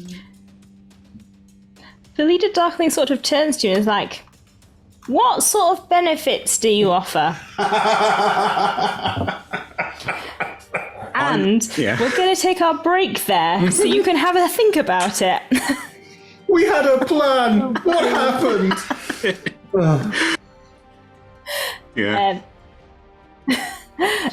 We will be back in 10 minutes so you can find out what benefits Pip does offer as an employer. So come back to see more of this darkling rising in the town. See you soon, everyone. Bye.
So, welcome back, everyone. Pip, in your turn, you were trying to persuade these two darklings to take jobs with you, and they just asked you what benefits you offer as an employer.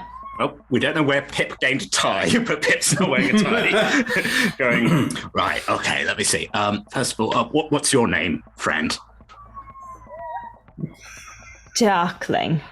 Right, hello, Darkling. My name's Stag. Right, so, first things first. Do you enjoy cake? I don't know. Well, if you step down at the moment, I can promise you a wide variety for you and your friends' cake. The people in this town will be so grateful that they were saved that they will give you a sweet treat. That's my start. Is that enough? You seem unconvinced. I've never had cake, so I don't know, because I don't know if I like cake. Oh, never had cake, have you? I'm trying to remember. We left it on Robert, didn't we? Robert is now down the tunnel. Well, second of all, you're probably quite annoyed by all this pesky sunlight, right? Yeah, I don't like it. If you and your friends stand down, I will take you to the autumn woods where it is constant dusk, and there you can perform as much mischief as you like. In fact, it's necessary. People come in and try and cause trouble. This will be your opportunity to cause as much mayhem as you like, for good. All right, I'm listening. Right. So, that's my promise to you.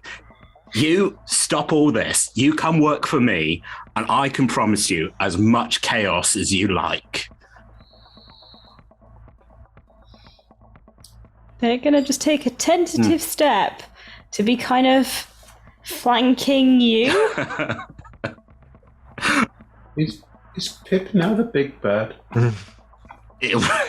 As we said, it's always going to curve towards me being the villain. Right, okay. Darkling and also Darkling? Darkling. Darkling and Darkling. Right. Do you think you could possibly convince your friends to come join me with the same offer? Maybe. I take a couple of the leaves off my armor and go, right, if you wear these, then I will let my friends know that you're my friends. See if you can convince people, and then we can have chaos and as much cake as can fill your little bellies. Are we doing chaos now? Yes, because chaos is your old boss expecting this, but no, we're being wild. How's that sound? Oh. Yeah, bucking the trend. That one of them's going to stick the leaf like in their little hat. Yeah. And the other one's just going to like look at it, kind of like, he's just going to like hold it in their mouth. That's good. Hang on. Point of very important order. Yeah. They're wearing little hats? Some of them wearing little hats. What kind of hats? They're little like, kind of like Robin Hoodie hats, like the little like pointy ones. It just got so much cuter. I'm sorry, it's not intentional. We cut back to the one by old Georgie going, I still can't get up. Help.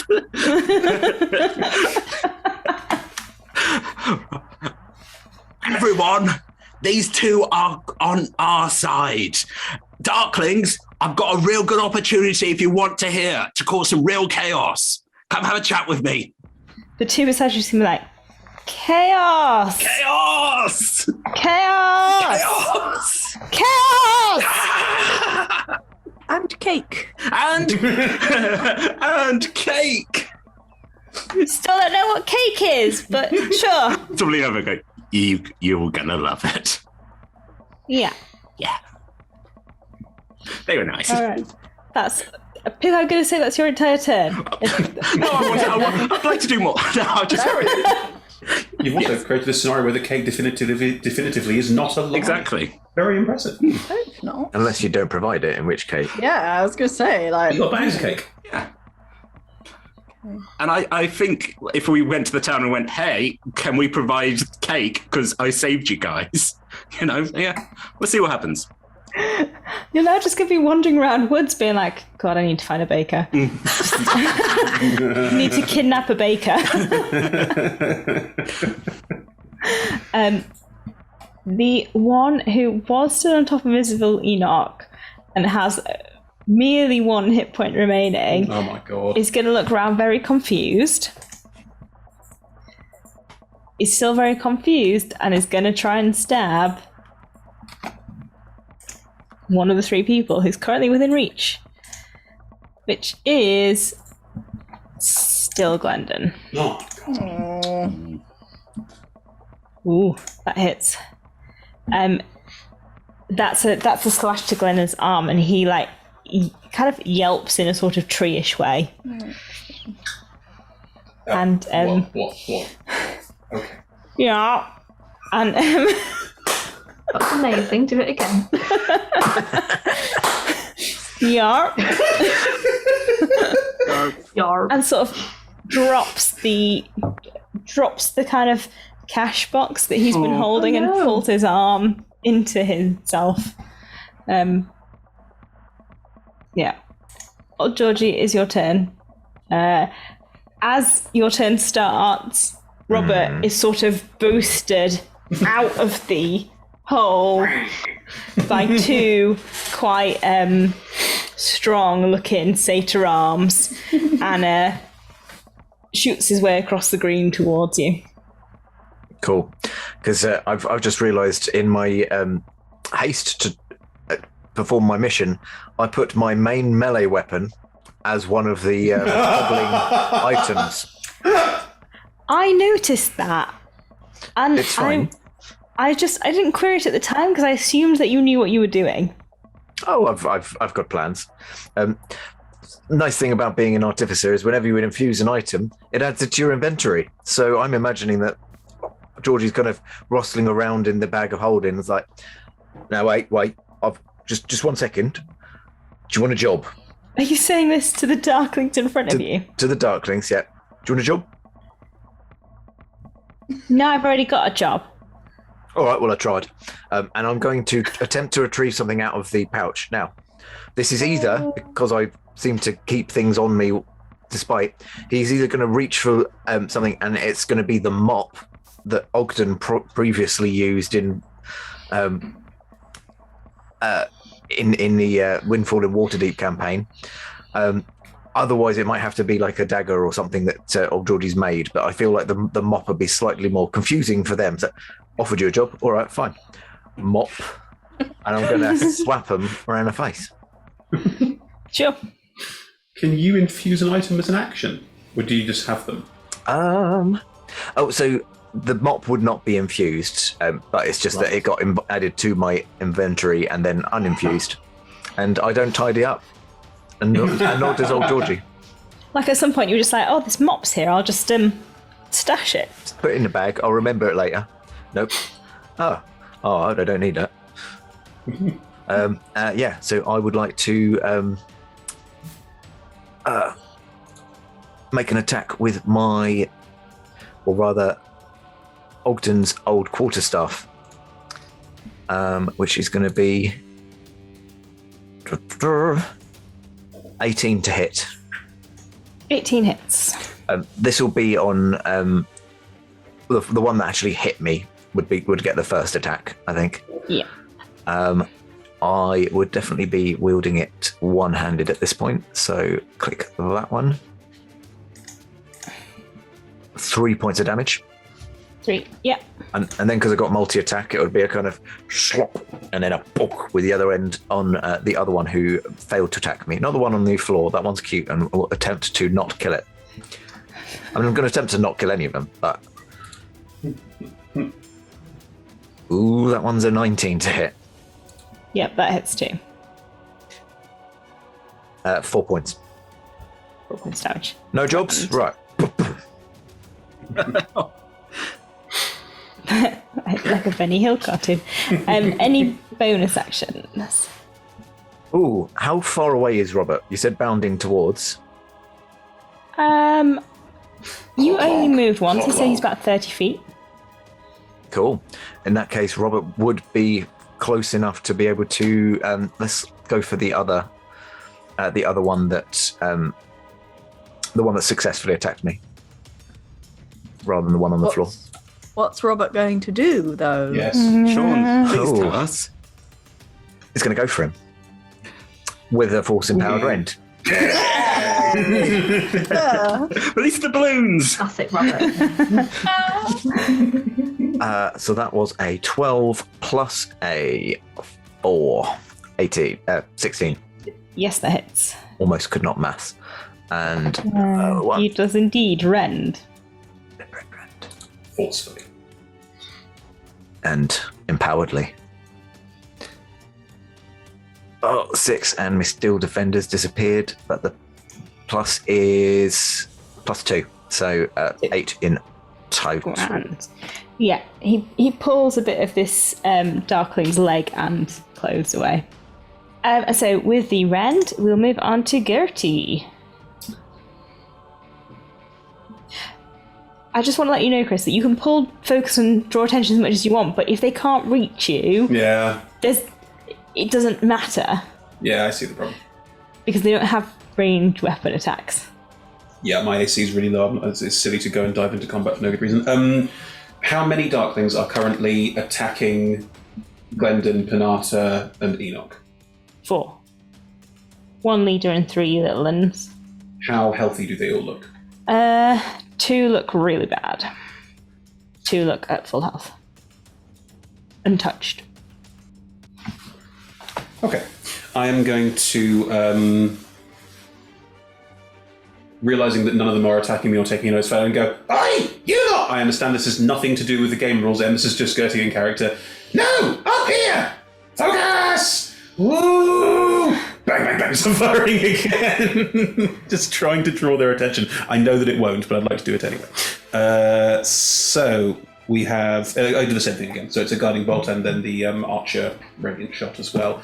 Can I fire the archer radiant shot first at the damaged one? There's 2 damaged ones. There's a very damaged one and a half damaged one. At the very damaged one. Okay. I avert my gaze. I'm looking at his shoes. Cover your eyes, Enoch. 22 to hit. Yeah, 20 hit. All right. Cool. That's a D8 plus 4. No. Yes, you're going to kill it. It has 1 hit point. D8 plus 4. How killed 9. be? Right. Da da da da. Yeah, anything that's in a 10-foot radius, so that would be you, Enoch. Presumably, and Penata and Glendon. Yep. And the other darklings affect them? Creature. Can we cause a darkling chain reaction grenade? Yep, just say any creature, so hang on. Glendon is fine. Well, Glendon takes half damage. Is it a constitution saving throw? Yeah, Penata takes full damage. Penata goes unconscious. 13 for Enoch. 13. Enoch, you take 3 points of damage, but you're not blinded. Penata is now unconscious on the floor. Glendon looks horrified. Shit! Sorry! Don't fix it! Right, the darklings that are around...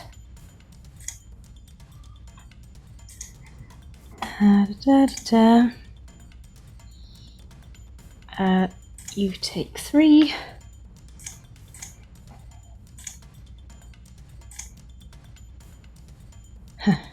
You take 6. And I'm blinded.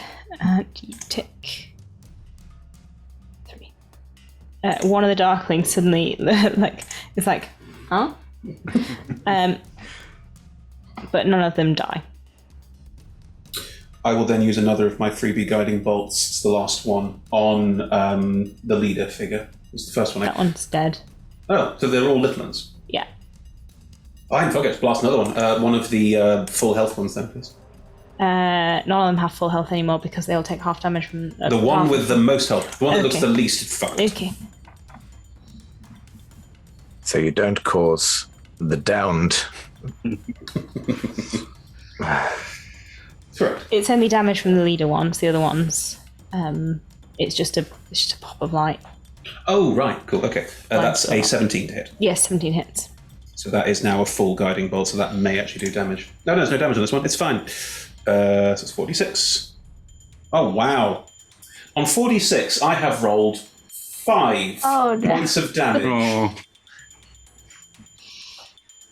It's not dead. Well, no, it isn't. And I will fly down to within 30 feet of Pinata, so I will be sort of hovering at about 30 feet now, going, sorry, I'll fix it! Yeah. Wow, that was a really low roll. Yes, it was. Yes, it was. The one next to... Oh no, these two. Are they us darklings? No, those two are Tom's darklings. Yeah. These two are the two that are next to... That's the technical term now. Tom's darklings, who I think retroactively, because I blew one up, both were able to go boop, and cover their eyes, so they were fine. They're smart. They're clever. I like these, and they're like, no! This Darkling Elder is going to have a... They've got... The little Darkling that's lying on the floor, I think is gonna... let me roll an intelligence check. When you said down, little brother, stay darkling, down. all I could think of was the Little Donkey song. You know? on a dusty road. Yeah. Just rolling around now. Is gonna play dead. Smart. It's already on the floor. Yeah. Oh, no! Oh! It's hard for Darklings to play dead because they explode with light when they die, but it's gonna try. Does he lie there going, boom? Just lights a match and go, oh, you blinded! Look, I rolled a low intelligence check. He doesn't know that it's a dumb idea. Recruit him. He needs to join the party. The Elder is gonna try and attack you, Sean. Okay. However, he rolled a 12. Nah. And, wow, an 8 Nah. to hit. So they glance off your shell. And there is a third one who is around you, who's just normal Darkling. He rolls, a 21? Yeah, that'll hit. Which is 5 points of damage. 5. 5. Tom, I revised my earlier statement. We should have just charged in. Yeah, you all right? Enoch. So, how many little Darklings are there near me? And how far 3. away from each other are they? They're all within 5 feet of each other. Okay, so the two nearest me, I'm going to cast Grease below them. So if they could make a dexterity saving throw each, please. That is a 16. That's what seems. And a 7. 7 definitely fails. The grease still appears. Each creature standing in its area must succeed or fall prone. The creature that enters the area or ends its turn then must also succeed on the save again. So one falls prone. So one of them, its feet slip in the grease and it falls, and its little hat falls off. Into the grease. Into the grease. I'm gonna attempt to just. I'm gonna incur attack of. I'm on the floor still. I've just realised. I'm gonna just put my arms up and just spiral roll along the floor as much as I can. I know I'm probably gonna get an attack of opportunity, but I'm gonna do that. One of them's blinded. Oh, cool. So that one can't. Is the blind one the one that fell over as well? Yeah, blinded, fallen over, can't. Its little hat's fallen off. It's having a good day. Oh, my little hat! The one that stabs out at you rolls a 20 to hit. Oh, that hits. So that is 6 points of damage as it its little sword comes out at you as you roll away. 6 points of damage. How's he You not little looking? tinker, you and that sword. Cool. I will reduce that from my HP. Thank you. How's he not looking? Well, I'm on the floor like this, and I'm rolling around, And you would surmise by that I'm just over half my HP. Little puddles of blood appearing in the grease. Yeah, they're kind of purple. Oh. Yeah. Grim. Yeah, when Enoch gets hurt, he rolls like a sausage. It's just... we all know it. Right, these 3 darklings. These poor darklings. One of them is gonna... there's only Glendon and unconscious Panata left. One of them's gonna try and pick up Panata and take her to the cars. That one in Greece. Presumably not the one in Greece. Okay. Just checking. It actually rolled a 16 on its strength check. So yeah, one of them is going to pick up Panata and start kind of dragging her towards the carts. Does that incur an attack of opportunity from Glendon? Yes. However, Glendon rolled a 2. So he swings out and misses. The blinded one is going to swing out wildly and see if it can hit Glendon. Isn't the blind one currently prone? Lost his hat. It can't be more disadvantaged disadvantaged. Hashing around. It rolled a 19 and an 18, which is ridiculous. So it manages to find Glendon's foot. Big target. Really, really cared about that hat. Glendon's starting to look quite bad at this point. All right. And the third one, who is in the grease. There's 2 in the grease. The blind one. This is the one that's standing up in the grease. Mm-hmm, mm-hmm. So at the end of its turn, if it's still in the grease. So it can move out of the grease? Yes. Yep. I think it is going to step out of the grease, which will... no, Glenn's already used his attack opportunity. It's just going to step out of the grease, which moves it out of being able to attack Glendon, so it can't do anything else this turn. It might go and try and help the other one move Panata towards the cart. So there's 2 of them now dragging Panata towards the cart. Mm-hmm. Cool. Pip, what do you want your 2 to do? Has Ogden had a turn again? Or we... Ogden had a turn just before you did. Yeah. And then we had the break, and we just... And then it came back to me. Yeah. Cool. Yeah. Okay. So from the button Nutmeg I'm taking in, I was like, right. Hang on, that doesn't make any sense. No, it's not. Sorry, Tom. It's not your turn. It's just the 2 dark what I things. want them to do, right? No, I think no, that's it. Pip's looking around, sort of like to take things in, and is like, right, okay. So one striking away Panata, and I tell you what, can I split them, or do they need to go together? Right, I'll go. Okay, right. Darkling, you go rescue that nice dryad. Darkling, you go see if you can get your little friend who seems to be rolling around on the ground, pretending to be dead. See if you can get him to join the army. Do you think you can do that? Yeah. Do you want to send the leader to go rescue Panata, or do you want to send the leader to go recruit the... I think I would send... I think leader might be more persuasive. So leader to go get little friend. All right. And then... All right, so the leader is going to go and try and persuade the one rolling on the floor. So, Georgia, you can see a darkling run over the one that's rolling on the floor in front of you and be like, hey, get up. We can go cause chaos in the woods and eat something called cake. However, it's rolled a 2. So the one lying on the floor is like, shh, I'm dead. That's not a no. So that's the end of that conversation. The one who is going to go rescue Panata, I think, because it doesn't understand any other concept, is going to go look at the other 2, get its sword out and go, oi, put her down or I'll stab you.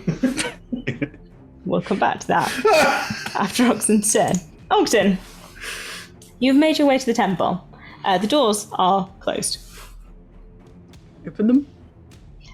They appear to be locked. By knocking. Hello, it's Ogden. Hang on, point of order. You specifically said that the doors of the temple did not have a keyhole and could not be locked, because Sean asked if he could lock them. But they didn't open, so maybe someone put a rat on the other side. You can still barricade doors that can't be locked. I see. I don't know. Could be a rat. It's Ogden. Is anyone in there barricading themselves in? How do I know it's actually you, Ogden? Says Mervin's voice. Well, you don't have to know it's me. I just wanted to ask you something. Actually. All right. When I last saw you, what were you doing? I don't know. Don't really remember. I've got an important message, though. I wanted to ask if I sent people here, could you keep them safe in the temple? Yes. Yes, we can. As long as they're not hags, Ogden. I don't want any hags. Oh. Okay. How would I know? Mervin's gonna you hear the sound of something moving.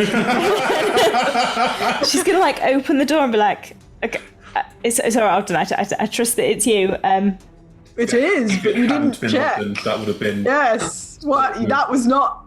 You said you were going to be careful, and then you weren't even careful, and now I could be anyone. Can I just remember what I was doing when you last saw me? Give me your hand. Hand.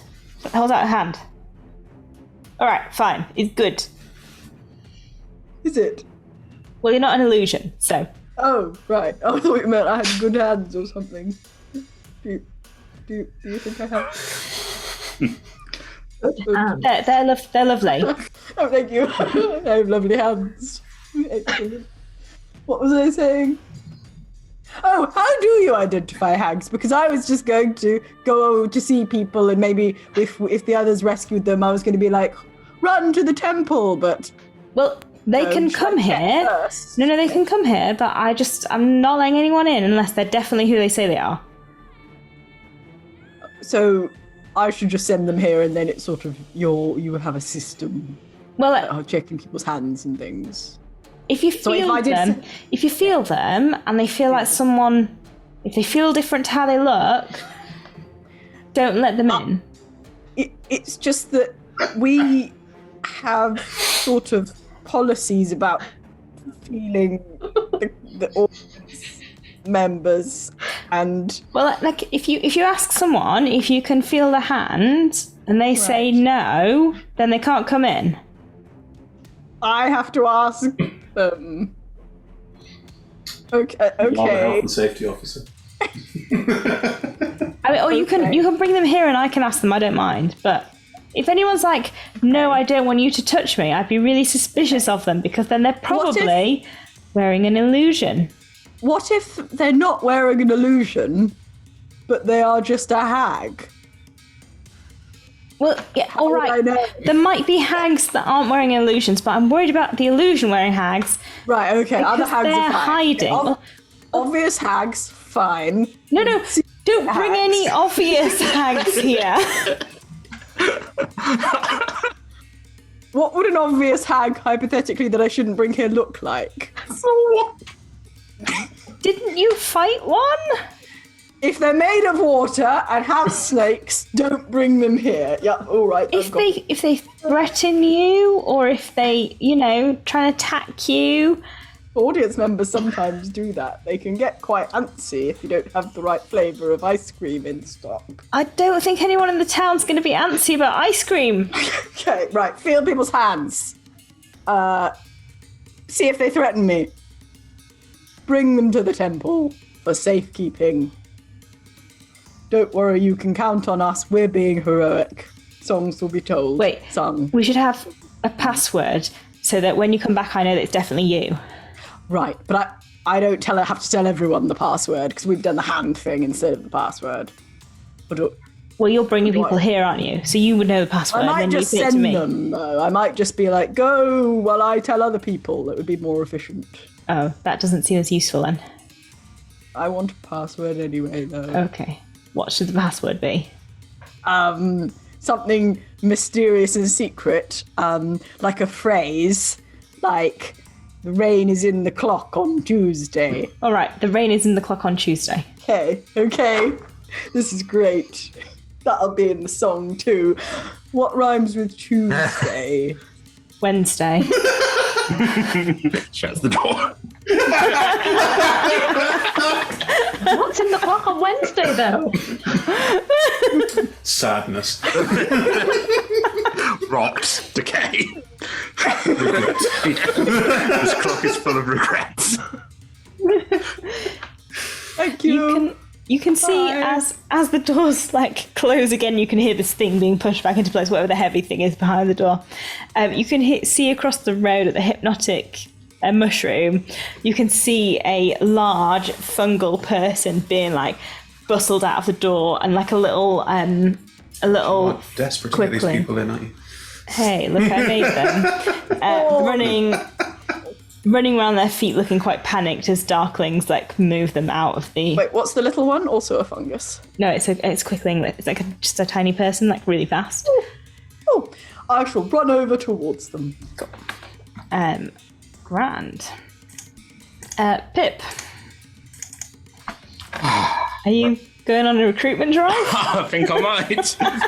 Yes, but are you going on a recruitment drive or going on a recruitment drive? I certainly am going on a recruitment drive. Wink. Okay. You're like, what's the difference? I'm like, I'm wearing a tie. Okay. I just realised that for the podcast that is meaningless. There was a lot of hand movements, listeners. Air quotes. What happens? Which ones are you going to next? There's the ones dragging Panata, which your Darkling is going to. There's one around Old Georgie. There's still some near Enoch. I think I might go to the. I think Panata. That's the problem. I can't heal, but. I've got it. Okay, but if I save Panata, then that's probably not a bad idea. Although that said, Enoch, you're by yourself at the moment, aren't you? No, Gertie's also. You're up there. I sort of rolled off. like a sausage, Yeah. just down the common. At 25. Actually, I think I'm going to go towards the carts, and see if I can keep an eye on. Nutmeg's got such quick movement. I think I could, if things turn, I can probably get there. Okay, so over to the. So this poor little guy's like, no. I sort of look down and go, I'm going to break it down to you, friend. Would you like to join our party, or would you like to actually be dead? Simple as. I'm very scary. Roll an intimidation check. Did you literally just offer cake or death? Yes. Yeah. Yes! 14. I'm not actually dead. I'm just pretending to be dead I know. so that nobody kills me. I'm not going to kill you. No one's going to kill you because you are going to come join my team, correct? Yep. And kid. Pass down the leaf. Welcome to Team Cake. Team Cake. Great. What's cake? You're going to find out in a minute. You're going to love it. All right. He Yeah. he puts the leaf on his cloak and then just goes back to pretending to be dead. I turn to Darkling and go, can you just keep an eye on him? Uh-huh. You're doing great. Is that my action? Yep. I turn to old Georgie and go, I'm doing the recruitment thing. Oh, it's good. So, yeah, proud of you. Thank you. Smack with mop. What, me? No, but the ones next. I'm assuming it's that we're about to bleed into my turn. So, Yes. yeah, end of that conversation. Yeah. Well done, I'm proud of you. Smack with mop. I would like to make a mop attack on the most hurt-looking darkling near me. Yes. That is the probably the leader one. See. Oh, that one's not going to hit. That's only a 7. No, it won't. You sort of brush its face gently with the wet end of the mop. I like to think that because it's been in the bag of holding for so long that it's still as damp as it was when it first went in there. Oh. Yeah. Oh, that's not the effective end. I'm going to prod him with the other end. That one will hit. That's a dirty 20. Yes, it will hit. That end's got splinters. Ow. But it's only a 2. You do indeed prod with the quarterstaff. And then Robert from the other side would like to... Oh, I don't know. Let's go. You ready on that button? Force Empowered Rend. Wow, wow, wow. Is that the noise it makes? No, that's the noise I make. Although it might be the noise that makes because it's only an 8. No, unfortunately. No As Robert rending. goes in for the ankle, there's just... You're not quite in sync yet with Robert's sojourn down the corridor. You do notice that the note has been removed from Robert, so the message has definitely got to Reva. I mean, Reva tossed Robert onto the battlefield. We can assume Reva got the message. She might have tossed him out without noticing the note. I'm telling you that she got the note. I mean, I have a -1 to my insight, so I appreciate the signposting. I think that's my turn. Gertie. How far away is Penata from me? You flew over, so about 15 feet. Okay, how far away is Glendon from me? About 15 feet if you're in the middle. How far away is Enoch from me? About 15 feet if you're in the sort of star. I see what's going on. Why make life hard for yourself? No, great. I will... The Penata Darklings. The Darklings around Penata. Some of them are with us, some of them are not with us. One of them is with you, wearing a little leaf, and 2 of them are not with you. 2 of them are not. Okay, I'm going to touch Glendon on the branch and cast Cure Wounds at 3rd level. Boom. No, first I'm going to Magic Girl transform into healing mode, sorry. I was going to say. As I go, as I fly over, just change it to Chalice form, and then heal him, and at the same time heal Penata with the range thing that does.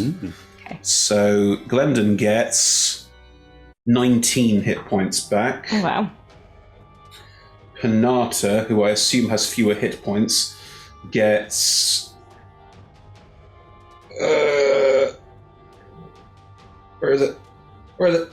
There it is. I don't know.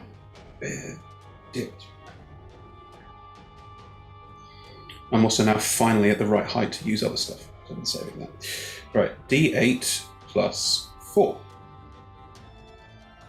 6. No, plus 4. 10. Penata gets 10 hit points back. As he sees Penata kind of breathe life again, he sort of clutches your hand and goes, "Oh, thank you. I don't know what I'd do without her."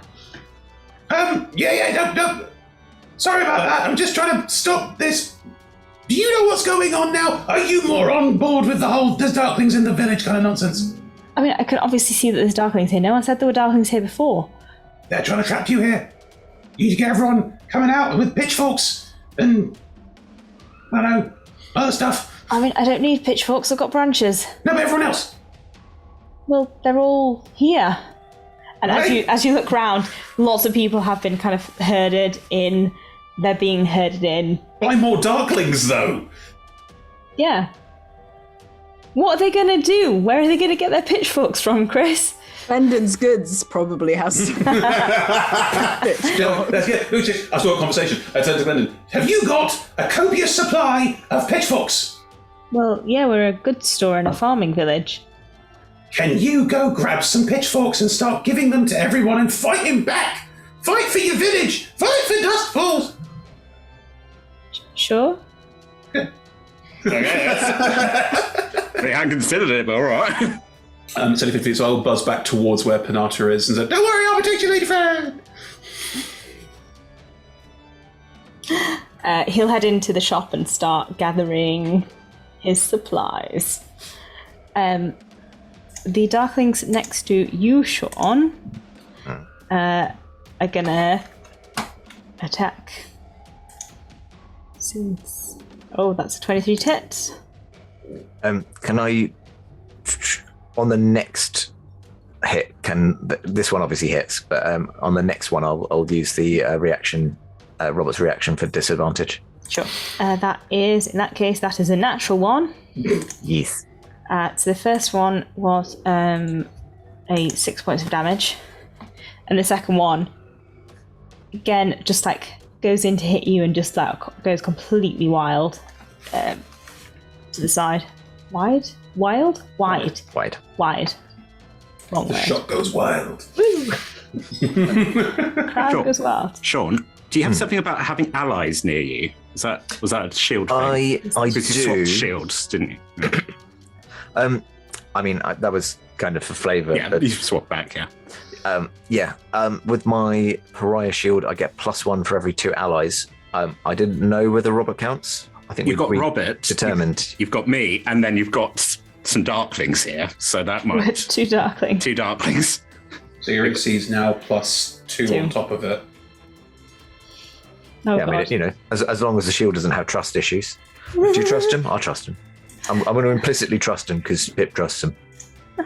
Pip's never been tricked before. Go look at the first episode. Pip's really smart. The little darkling, not the one who's lying on the floor. The other one is it rolls 21 to hit you. 21.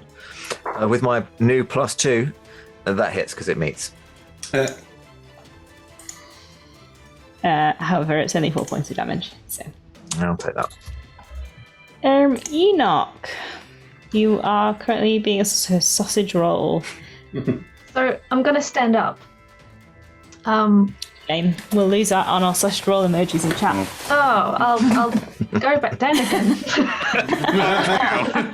Half moving twice, isn't it?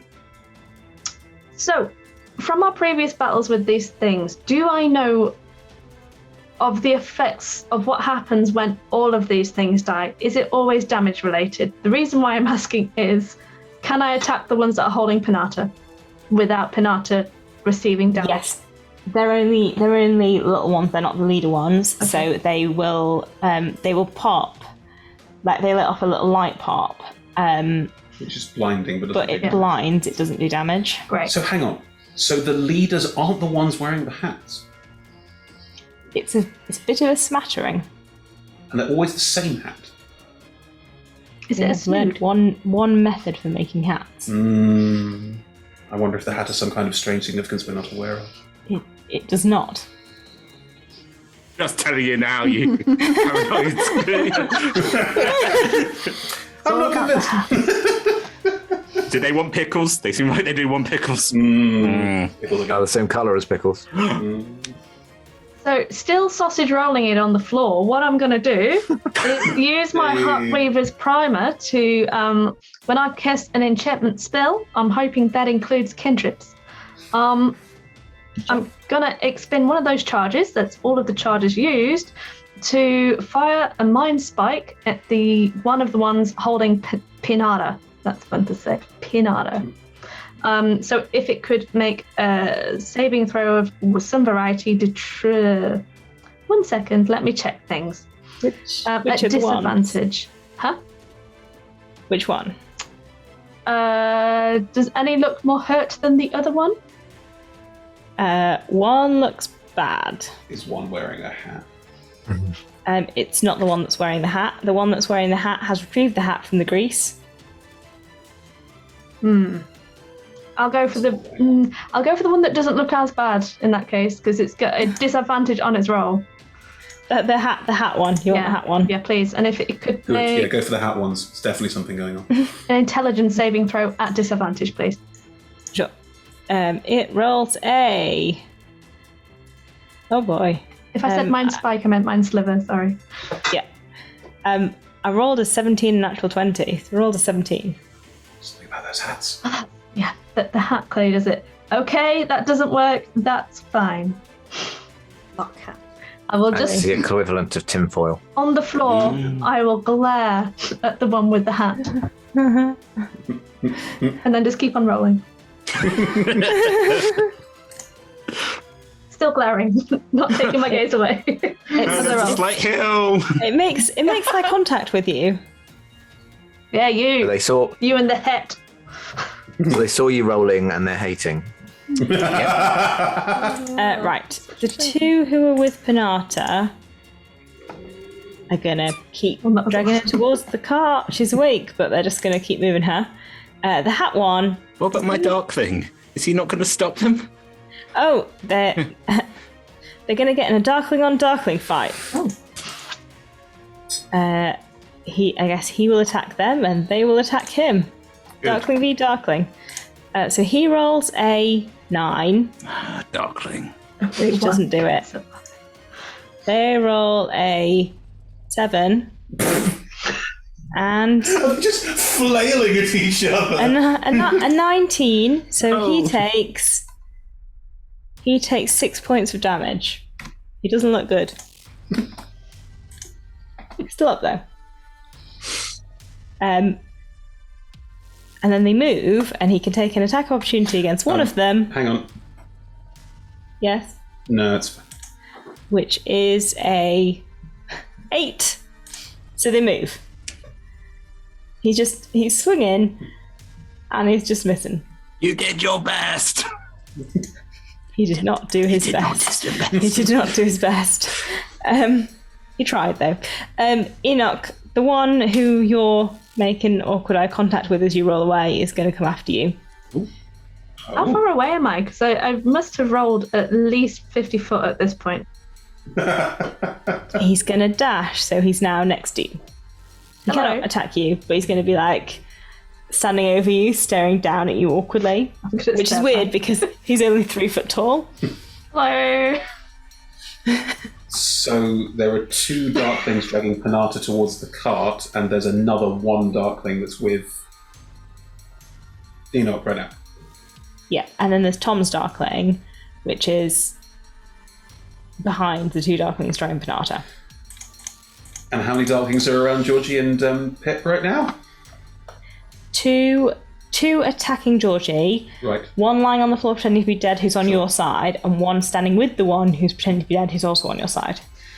Sorry, there's many Darklings. Are they all, Are they all called? called darkling? Hey! Yes, How many darklings we got on this ship? they are Yo! all called Darkling. I knew it. I'm surrounded by darklings. Ogden, tis your turn. I've rushed up to the tall mushroom creature person and the darklings and the little quick thing, and I will say, excuse me, we haven't met, but you to the fungal being, you should go hide in the temple. Could I just check your hand briefly? The quickling is going to pipe up from the ground. He can't talk, but I'm here, and we would like to go to the temple, but these darklings seem very insistent on us going with them. And why do you want to feel our hands? No, I just have to. I have to see whether it feels nice and looks nice. I have very nice hands, but I've been told that they're lovely just now. The fungal person will sort of reach out a hand towards you and like go palm to palm with you. It tingles slightly. It feels nice, but it tingles slightly. You have a good hand too. Best Nice chat to up meet line ever of them. You feel a voice in your head say like, "Hello." Oh, new best friend. Hello. I thought you couldn't talk. Oh, not verbally. Oh. Only through spores and telepathically. Ooh. Do high fives, like. Because now we did a high five and now we can talk, which is fun. That's right. Don't mind Slow. She's just very protective. Oh, I'm just going to see if she wants a high five. Please, can I have a small high five? Not because you're small. I didn't say small. You said small. You're. You said it too many times now. Just shut up. Shut up. Shut up. It's all right. If Sly likes you, it's fine. You can feel my hand. You weird tall person. Thank you. Thank you. How does it feel? It feels like a really tiny hand. It feels like the hand that you're. It feels like the hand that you're seeing. This feels like a normal-sized hand. Yes, good. Right. Sorry, darklings. We're going over here now, and I'm gonna sort of just try and I'm just gonna try and steal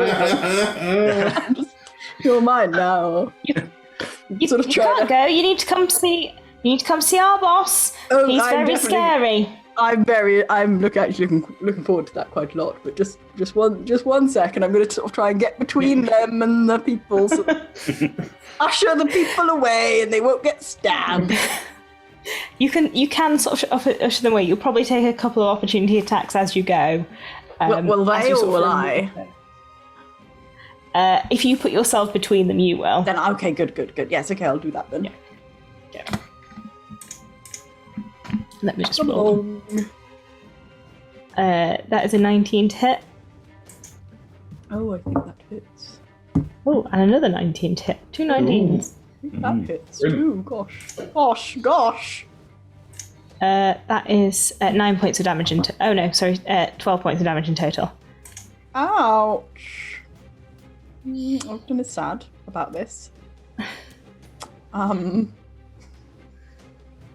But you can usher the Sly and Slow across the road to the temple. Yeah. I will sort of stop just on the road before going up to the door and say, knock on the door and tell them that you have great hands and that you're... Wait, are you hags at all? Not the last time that I checked. Okay, maybe mention that as well. See if you can persuade Irvin to let you in. And I'm just gonna make sure that the two darklings, are they following? I'm gonna defend. You're all right, tall person. You can come by. We'll give you a discount. Ooh, thank you, normal-sized person. They're gonna run to the temple together. Cool. And you can. I kind of want to leave, but I want to make sure that I don't leave, and then the darklings just go and run after them. Yeah, that's why I'm just kind of stay and ward off the darklings. Yeah, exactly. Cool. Pip. The situation is kind of calming down. There's really only the two on Panata and the two by Old Georgie that remain and then the one that's standing over Enoch that remain as big threats. There are other ones kind of nearby shepherding people, but these are the ones that you're kind of in situations with at the moment. Right.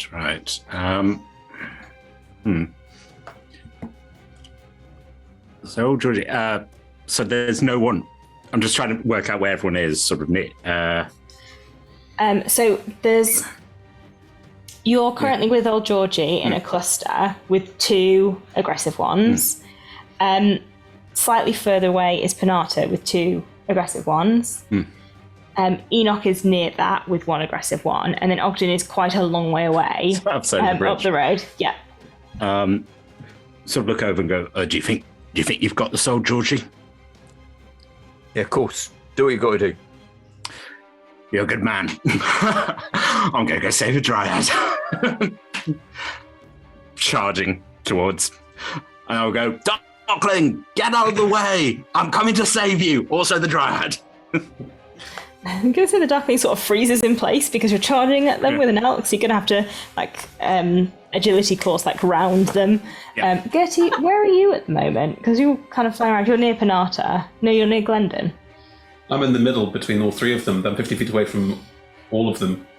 You must have been next to Lennon to cast Cure Wounds. Yeah, I've got 30 feet movement. I flew over and then flew. Right, okay, sure. Yeah. So you charge round the Darkling. My over to the Darkling, two- yeah. Yeah, the two that are with Penata. Yeah. I'm gonna hit one of the ones that's trying to drag Penata. Cool. First one is that's a natural 20. So that's a 27. I think you can't not kill it. Boom. It's one of the little ones though, isn't it? Yes. I had that moment as I hit it. I'm like, wait. Oh no, it's not gonna blind. It might blind me, but it won't do damage, right? That's the way. Yes. Roll a Constitution saving throw. Cool. That is a 22.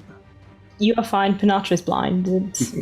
I'm sorry about that, miss. I'm gonna save you. Second attack on the other one. Yep. And that is first one. That's a 19, so that does hit. Yeah, that is. He's back in his mode. 12 piercing. You also kill that one. Can you make another Constitution saving throw? At long last, that's a 9. You are now also blinded. So you're with Penata. She can't see. You can't see. This is a turn up for the books. Could you make Constitution saving throw for Meg? 2 of them. There, she's also blinded. Yeah, Meg can't 3. see either. Yeah. All 3 of you there. Is the other Darkling blinded as well? Yes. all of you in a group. You can't see what's happening. Wow. Wellity.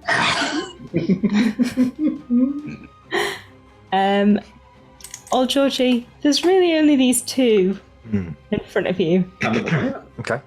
And the one on top of Enoch. Old Georgie's just going to go, are you sure I cannot convince you to reconsider your job situation with a new, better paid, apparently cake providing one? Roll a persuasion check with advantage because you've killed all the mates. I mean, yeah, fair. Persuasion, which is one of my best skills. Advantage. Roll. That is a 16 with advantage, even with my -2. The 2 kind of look at you and they're like, we could, yeah, okay. All right, I'll stop hitting you with a mop then. Do you want to help me just hobble these carts then? I'll be honest, the mop wasn't that effective. Yeah, that's fair. It's not my mop. What does hobble mean? Stop any other Darklings from driving off on them. Through any means necessary. Well, it was me and Darkling that pulled the carts, so if we don't pull the carts, they can't move the carts. Good thinking.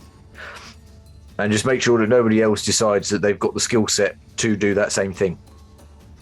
In fact, take one of the wheels off anyway. They're gonna go and have a chaotic time pulling a wheel off. Chaos! I will supervise and retrieve my warhammer. Gertie. The one on Enoch, how badly hurt does it look? Georgie, they take all of the wheels off. Yes! Wheels! Roll it away. How injured does the one on Enoch look? The one on Enoch looks like it has, I don't know, about 2/3 of its hit points left. Is it a big one or a small one? It's a little one. Okay. I am going to... how far away is it from me? Hitting Enoch? About 45 feet, because Enoch moved. I will fly a little bit closer. I'll just fly towards Enoch, it doesn't matter. I'll fly towards Enoch using 30 feet as my movement, yes. And throw a produce flame out at that one. Sure. That is a 20 to hit, not natural. Yeah, that is. For 10 points of damage. It explodes. Enoch, please, could you? Constitution, right?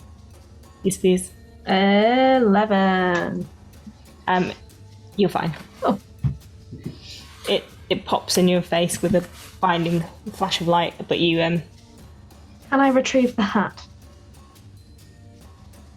Yeah, Just the hat also. The body's still there, so you can get the hat back. I'll also then, as a bonus action, cast Healing Word on Enoch, helping Enoch up. You're right. You've been lying on the floor for a long time. It's a bit weird. I find it great for, the lower back. If you just roll, you end up at least 1 foot taller, which it's good for us, I've got wings. I can't lie on my back. All right. It's 5 hit points back to you, Amazing. and I'll also just pop the extra D8 for you as well. Trying to. Just gonna roll it manually. That's another 8 hit points on top of that as well. 5 plus 8 is the number 12? 13. This situation is starting to come under control. Glendon is handing out pitchforks to people. Ogden, you're coming back and you can distribute information to the others. But the villagers are starting to be armed and the darklings are starting to be turned to your favour. So the situation is starting to calm down. When you say turn to your favour, are they joining Pip's army?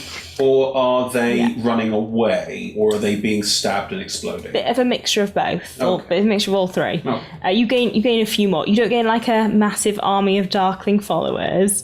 So you get no more than 8. Still quite a lot. That's 2 more. Ogden, you can come back and kind of help share what you know and with the others, but they seem to have got the situation under control for now. I feel like we've flat packed the carts now. There are darklings like pulling wheels of carts and throwing them. But maybe not so much of the. Yeah, all right. How do I know? One in the middle. Do some of these darklings need to be told to go and hide in a temple as well, or are they all right? That's a good point, actually. Pip, can I talk to one of your darklings? Yes. Still blind. Yes, boss. It's only for one turn. I still look around. Hello. Yeah, no. Do you want to talk to little darkling behind me? Sure. Little darkling, this is Gertie. I did tell one of them I'd go and see their boss, so we can do that at some point. Oh, I think That's a really good point. if we meet the boss, then we'll get all of them. Yeah. Little darkling. Little darkling. I'm not dead. I'm just lying here. Whatever, mate. Who's your boss? Points at Pip. Hello. Who was your previous employer? Really scary? Is that what they're called? Really scary. That's what we call them. Where are they? They're in a cave. Where's the cave? They point towards the outskirts of town, towards Tess, near to Tessie, where Tessie's house is. Right. Oh, Oh, I'm knackered. that's why the darklings are in the field. Okay. They can't come out during the day. Why? Just They don't out of have sun. interest. Right. Would you like a hat? I've just got one in my hand, so it's yours. If you I've want never it. been allowed a hat. Why? What do the hats mean? I don't know, just some people get hats, and I've never been allowed one. Maybe it's because I lie down and pretend to be dead. So you get hats if you kill people. I don't know.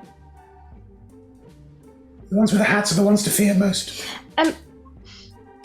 No, he doesn't like the light. Like, I don't like the light, but he really doesn't like the light, so Right, okay. he's really scary. What makes him so super scary? I just want to know. He kills people. Oh, right. Okay. All right. You know, He killed Darkling and Darkling and Darkling What and about Darkling. what about Jimmy? I don't know who Jimmy is. Jimmy is. I think there are multiple different Darklings working for multiple different people. This is confusing. so And does your boss work? Who does your boss work for?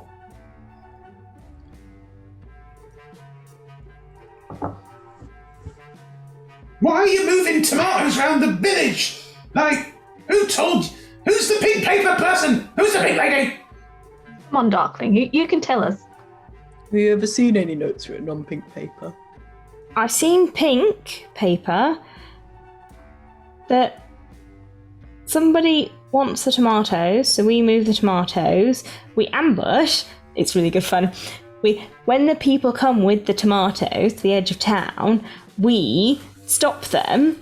We chuck them off the cart, then we wait till it's dark, then we bring the carts into town, then we stock up the stand with the tomatoes, then we sneak the carts back out of town. The same tomatoes. Yeah, they're tomatoes. So why? Does anyone do anything to the tomatoes? just... Yeah, why not just let him deliver the tomatoes? Chaos. That's why. Chaos, right? I don't know, someone told us to do it. The people, the delivery people, they can't cross the mushroom ring. Because otherwise they get involved. And they don't. Then people would notice if they didn't come back. Exactly. Aren't people noticing that they're getting ambushed outside of Ring of Mushrooms and then turned away? They might And notice then that. they can retrieve their cart 4 or 5 days later. Maybe they think it's a new system. Everyone just thinks it's a new system. Darkling delivery. It's good. Good. It's just. Are you friends with the Darklings who guard the perimeter and don't let anyone cross it? Do you know that lot? Yeah, Darklings. Because they were getting notes on pink paper. Where have you seen notes on pink paper? The boss has the notes. His notes, does he? Yes. Right. I think this Darkling boss is working with. We said it was a coven of hags, didn't we? Yeah. So, free. What is your boss called? Really scary. Really scary. Yeah, really scary. Really scary. Right. Well, old The boss. antithesis to harmless. Previous employer. It's me now. King of the Darklings. It's probably Big Halfling. Big Darkling, sorry. It's a really big that's me. halfling. Like a holding. Hey, can I just is Acorn around? Acorn? Can I talk to Acorn? Acorn has been shepherded into the centre and is kind of milling around. Is now everyone looking. fine now, by the way? Is it definitely fine? They're kind of Or is it they're still- all holding pitchforks pointed towards Darklings. Everyone's at a bit of a standoff. Okay. Right. Some Darklings are running away. Some are dead. Some are on your side. Right. My Darklings come to me. Gather around. I feel like a They scoutmaster. have almost like a cloak of Darklings. Yes. So gather around. Right. Darklings assemble. You all sit down. Nice. Crisscross applesauce. Acorn. I promised these Darklings some cake. Could you provide some cake to this new army? He points specifically at one of them. He's like, that one there literally turned me out of my bakery. Darkling, what do you say to your friend Acorn here? If you don't give me cake, I'll stab you. I don't want to be too, but I almost want to swat him on the back of the head and go, no, that's not what we do. That's not what we do in Pitt's army. You apologize to the nice man. What's apologise? Say you're sorry and say you won't do it again. I'm sorry, I won't do it again. Do what again? Turn him out of his... these people, they're all our friends now. And then you get some... I was like, I didn't actually give you this, but basically, you work for me now. I'll give you cake, and then we'll go to a forest and we'll cause some chaos. Yeah? Yeah? Okay. Okay. So... I sort of look at Acorn and go, look, it's a work in progress. But, I mean, mate, look, if you wanna take on that, that's your prerogative.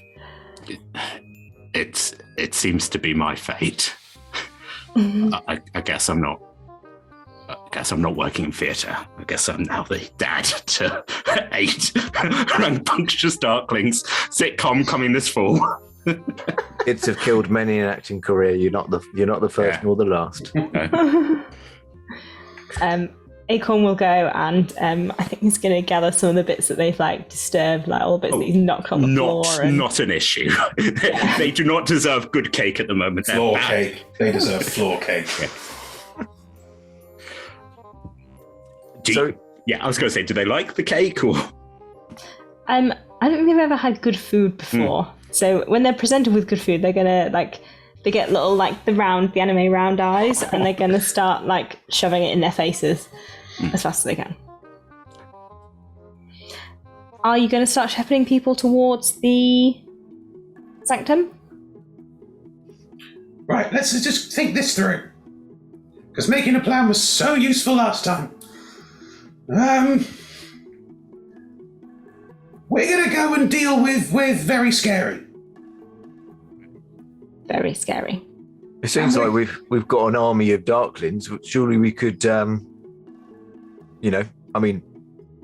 them to ferry us back as if we were. Oh, we're gonna have to put them carts back together, aren't we? No, it's fine. They can tell us where the cave is. A wheel flies past your head. They can tell us where the cave is, and they can come with us and be like shock troops. Yeah. Pick your theatre career might still happen. But the important thing is... No, me and Ogden are like, ah! No, that has mixed feelings about this. Very mixed. I think I go, you could come work in the theatre, you could move the scenery or something. Not, again, just, okay. Yeah, carry on. Shock troops. No, you do your parenting thing. I love my boys. Okay,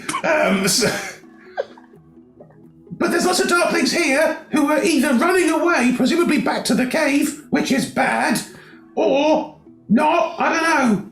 We should try and just get them to fuck off. Because that way the cave won't be full of darklings anymore.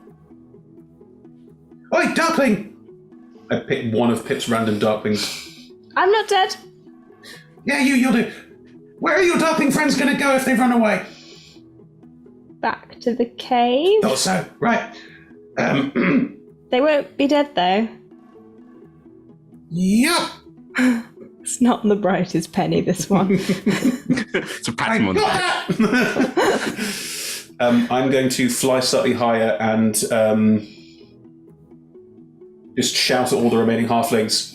We're going to go and kill very... Darklings! Just one halfling going, what's that got to do with me? I just run a local pie shop. Just fly up and... Right! All you remaining darklings, listen up! We are going to go and kill very scary. That's what we're doing. Now, if you go to the cave, we will kill you too. That's what's going to happen. If you run away and go anywhere else, you're probably fine. I can't promise I won't kill you later, but for now, you've bought time. Roll a persuasion check, I guess. I mean, you sort of ruin it for yourself by saying, if you run away, I'll still kill you, but... But later. Persuasion or a intimidation? I think it probably struggled that way. Whichever one you'd prefer. They're both the same. Right, good. Do this. That's an 8. They keep running in the direction they were running. There we go. Problem solved. Right, so we got to go to that cave. I can't speak for everyone else here, but if I go to that cave now, I am next to useless. Same. 100%. Someone used all of my spells, Gertie, and I don't know who it was. Oh, no way. It was me! It was you! It was you! Yeah, it was you, wasn't it? Hey? Yeah. Sorry, I'm used to casting loads more spells. Why can you cast so few spells? I don't know. It's something to do with like rules. So when you become a wizard, right? You get better every now and then, and when you get better, you sometimes get more spell slots. And that happens to me too. You know, you only start with a few, and they only sort of give you a few later on. So I suppose when I say they, I don't know who that is. So yeah, but I'm the same. I only get a certain number of slots, but I can also just keep shooting guiding bolts at people all day. You are so lucky. Do you know that? I know. Right. Yeah. How much time do we need? How much cake can these little friends eat? Well, it's pretty early in the morning, so given that you know that this person doesn't like daylight, you've probably got About 8 hours. enough time to have a long rest before they will appear from the ground. Why don't we take all of these lovely townsfolk back to the church? What is it? Sanctum. Oh, we have to hold their hands first. What? We can't take just anyone without checking the hands. Have you seen my hands? They are They're very lovely hands. Yeah. You've got lovely hands, yeah. Correct. Everyone says so. I'm just looking extremely confused at this point. That's why I'm allowed in, you see. Also, I know the secret code. What's the secret code?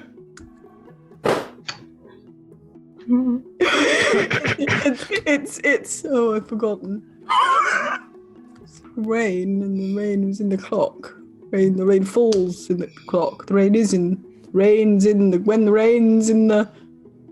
It was definitely Tuesday, though. I remember that bit. So if Mervyn wants to know who you are, tell them. I'll go around checking everyone's hands in the meantime. Okay. And we can take them all back and we can chill out there for a bit and recharge our batteries, if you will, and then we can go and deal with this big darkling bastard. Cool. So whose hands do you wish to feel? I'm not checking hands. That's Ogden's weird thing. Hip, can I check your hands? Is this because I'm now king of the darklings? No, I just thought it would be nice to hold hands for a bit. Oh, I mean, yeah, that would be quite nice, actually. Reach out. I'm going to catch Enoch's eye with a... Hold hands. Hold hands. If you come with me, we could check other people's hands, and I could check with my left hand, and you could check with your right hand. All right. This hand would just be checking. This is like the game you'd play in school where you would all walk in hand in hand. It's like, who wants to play with us? Come join the And game. whoever gets it joins on. Yeah. Yeah. All the villagers around here. Yeah, they're all around. So there's Ethel, there's Lexis, who's the pub person. There's Glendon, there's Panata, there's Acorn. In that order. Ethel first. Ethel? Okay. Where's the mayor? I'm not part of this, but I want you to hold the mayor's hand. They were hiding under a desk earlier. We can check. Good. We'll Okay. go check. Ethel. I don't especially want to speak to you right now. We're sorry we hurt your feelings, Ethel. We were being insensitive. Damn. For what it counts. You're a very thoughtful young man. Thank You you. remind me a lot of my Harry. You have his smile. That's a compliment I'll take. Thank you. He's gone shy. Lean quietly over to Enoch and Georgie, I suppose, in the background going, It's got quite a creepy smile. Like, it's nice, but it's scary. Yeah, his teeth are too sharp. Yeah. I'm going to take one of the sweets out of my pocket, and would you like a sweet? Actually, I would quite like a sweet thank you. It's been quite a stressful day. She'll take it out of your hand.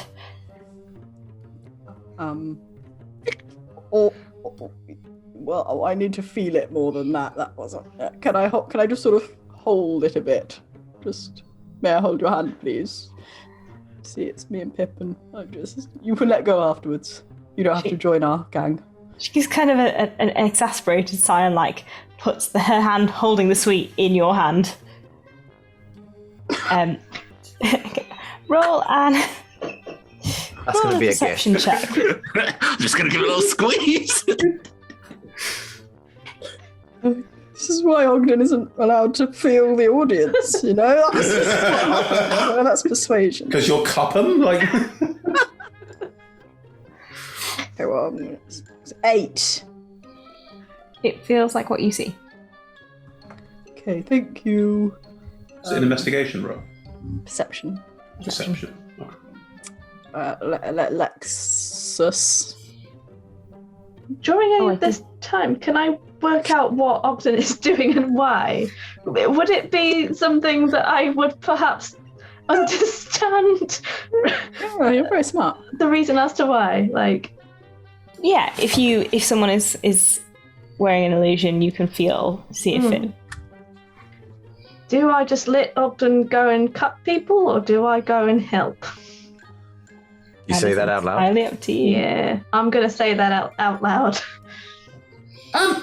Why is Ogden fondling random people? I mean, I think dunno. there's quite a few reasons why. He's been told about this before. Old Hansy Enoch. Hansy Ogden, sorry. Usually, something like that, like an investigation or a perception on people's hands or how high they are, is to see if they are who they look like. So perhaps Ogden thinks that by checking the hands, you can see if someone is wearing an illusion or not. Why does it matter if someone's wearing an illusion or not? I don't know. I assume it's to do with the conversation Ogden had at the sanctum. And any of us put 2 and 2 together? Like, because we didn't see the hag transform, we just... You can roll a history check. Transform? What? There's a I 2 will to be do it. put together? What are we supposed to be putting together? What? the carts are torn apart. And also that's not it. What? Well, I rolled a 1 on my history check. Yeah, you're convinced that the sea hag must now be here in illusion form. 15 for me. 9 for me. Enoch, you're pretty convinced that it's about illusions. You're not entirely sure why. Yeah, I think what I'm going to do, I'm just going to go supervise Ogden. I feel like now is the time to go and make sure Ogden is not cupping the wrong people, because we don't want that to happen. Hands, please. Do you think this is a... I thought Ogden was just being a bit odd. Like, Ogden's always a bit odd. I just sort of thought, let him get on with his little game and we'll all start bringing everyone back to the sanctum. I can't guarantee that Ogden isn't being weird, but, you know, it looks like Ogden's trying to work out if people are who they say they are before taking them all to the same place. Georgie looks very worried. Sorry, I George. think you're onto something. I reckon that the sea hag is still alive and is No, we still killed her. is in this crowd. I No, we shot am her. convinced. Blew up. No, we only saw them turn into water. Yeah, They'd have dried up and gone like some sort of seaweed. No, sea I'd hags say. explode, mate. It's like darklings. Oh, they didn't do that though, did they? They turned into water. And Yeah. that, as we previously noticed, was a disappear further off the corridor and then off elsewhere. So Ogden's... You're saying that Ogden has put this together and is now searching the crowd for the sea hag to see if their hands are what? Wet? What if No, Ogden... I'm saying that Ogden spoke to Mervyn. Mervyn. Yep, not Merlin. Not Morley. Not Mirren. Mirren. No. Not McDonald's. Not Meryl Streep. Talk to Mervyn, who has put this together. Yeah. So we've got to touch everyone's hands and make sure they're not slimy and wet. What if Ogden's the sea hag? That's a really good point. Best way to hide is in plain sight. Meanwhile, we're just touching people. I'm gonna go fly over to to. I'm gonna fly over to Ethel. Ethel, excuse me, hello. You both arrive at the same time. Enoch, you know that you can also visually inspect an illusion. That would be an investigation roll. Hello, Ethel. Hello. Hiya. Hello. My friend Ogden, whose hands you just touched. Yes, Ogden gave me the very nice sweets. It was very thoughtful. And, Yeah, sure, and your whatever. friend Pip, who reminds me of Harry. Yes, very nice. Good. Nice. Is Ogden's hand wet and slimy? No, Ogden had very lovely hands. Georgie, it's all right. Ogden's not a sea hag. Well, no. I've got another thought though. We are looking for a coven of 3 hags. So what if that is a double bluff to try and convince us that Ogden's hand is in fact correct, because Ethel's hand is also in fact not correct? They're checking each other. The plot thickens. What? Pip is also holding Ogden's hand. Yeah, that's 3 hags. So we've got Pip, and we've got... Hang on, who are you? I'm gay. I know, that disembodied voice. Oh, it's just in my head again. All right. So Pip, Georgie, are you all right? and Mabel, Megan, Ethel. 3 Georgie, do you hags. want to sit down, mate? Have you been in the sun, old Georgie? I think he's Been a long tired, day. you know. Yeah. I'm back not bless him. I'm Yeah. not even there. Right. I rolled a Hey, 21 on my investigation, by the way, just to throw that out. As you're looking at Ethel is clearly not an illusion. Ethel is Ethel. It's good to see that you're who you appear to be, Ethel. Who else would I be? I don't know, something not you. Bye. I'm gonna go to Ogden to make sure Ogden is checking. I'm basically QA. Yeah. As you continue through the crowd, that's where we'll have to pick up next time, because we are at time. But yes, as you're making your way through the crowd, having conspiracy theories about who is who. This is great. I That love is- this. It is all 3 of us. It has to be. You're right. Like, oh, Georgie's got it. Ugh. We knew I was the big bad. I've got my army. When I held your hand, like it was because I left. Ogden's the only one who's out of your sight, and then got replaced. And then like when I went over to Pip, like some sort of like switcheroony, and like it was Ethel the whole time. Like I But believe. Shamini, none of that actually happened. That's we know. You don't know that. Sorted. 8 No, but episodes you know, done. not the characters. We know that. Emma could like have messaged me, being like, "By the way, you're a hag now." Yeah, just a message saying, "Hag now." What a hag would do. Shamini, we've played D&D together for how many years? You're not a hag right now. You don't know. That's what a not hag. It was all a setup. Windfall and Waterdeep, just all the way through. Ogden's always been Always been a, Georgie. You've always been a hag. An egg hag, sorry. Thank you everyone for joining us for this conspiracy theory session. Number 3 times. It's going to be activated any minute. That's the agent. The Manchurian hag. What are Ready you to talking about? He was a familiar for a hag, and now all these years later. He's ready. If you enjoyed tonight, we're playing every Monday from I did 6 not enjoy p.m. tonight. British summertime. Don't listen to Sean. I'm being bullied. Tuesdays, on Tuesdays, I think we have a new stream on Tuesdays, which is Liz's stream, which also starts at 6 p.m. Liz, do you want to do a little like? No, it's next week. It's not this week. It's next week. Next week, Liz's stream starts. Tomorrow is the final session of Andor, so tune in for that. Yeah. Next week, Liz can do a little like. Do it now. We've already pitched Do it. Yeah. Sure. Sure. I was going to do it in Australian accent then. It is called Halls of the Undermountain King. It is going to be a wild romp. It is going to be beautiful and surreal and completely bonkers, and I'm looking forward to it. Grand. We're very excited. And then our final stream is on Saturdays, also at 6 p.m, which is Talk Together, which is where 2 people talk to each other about D&D. Together. Simples. God, it's been a long evening. All of our shows are streamed at twitch.tv/rolltogetherrpg, and you can find all of our content archived at youtube.com/rolltogetherrpg. You can find us on podcast providers, just search for Altogether RPG. Bless you, Charlie.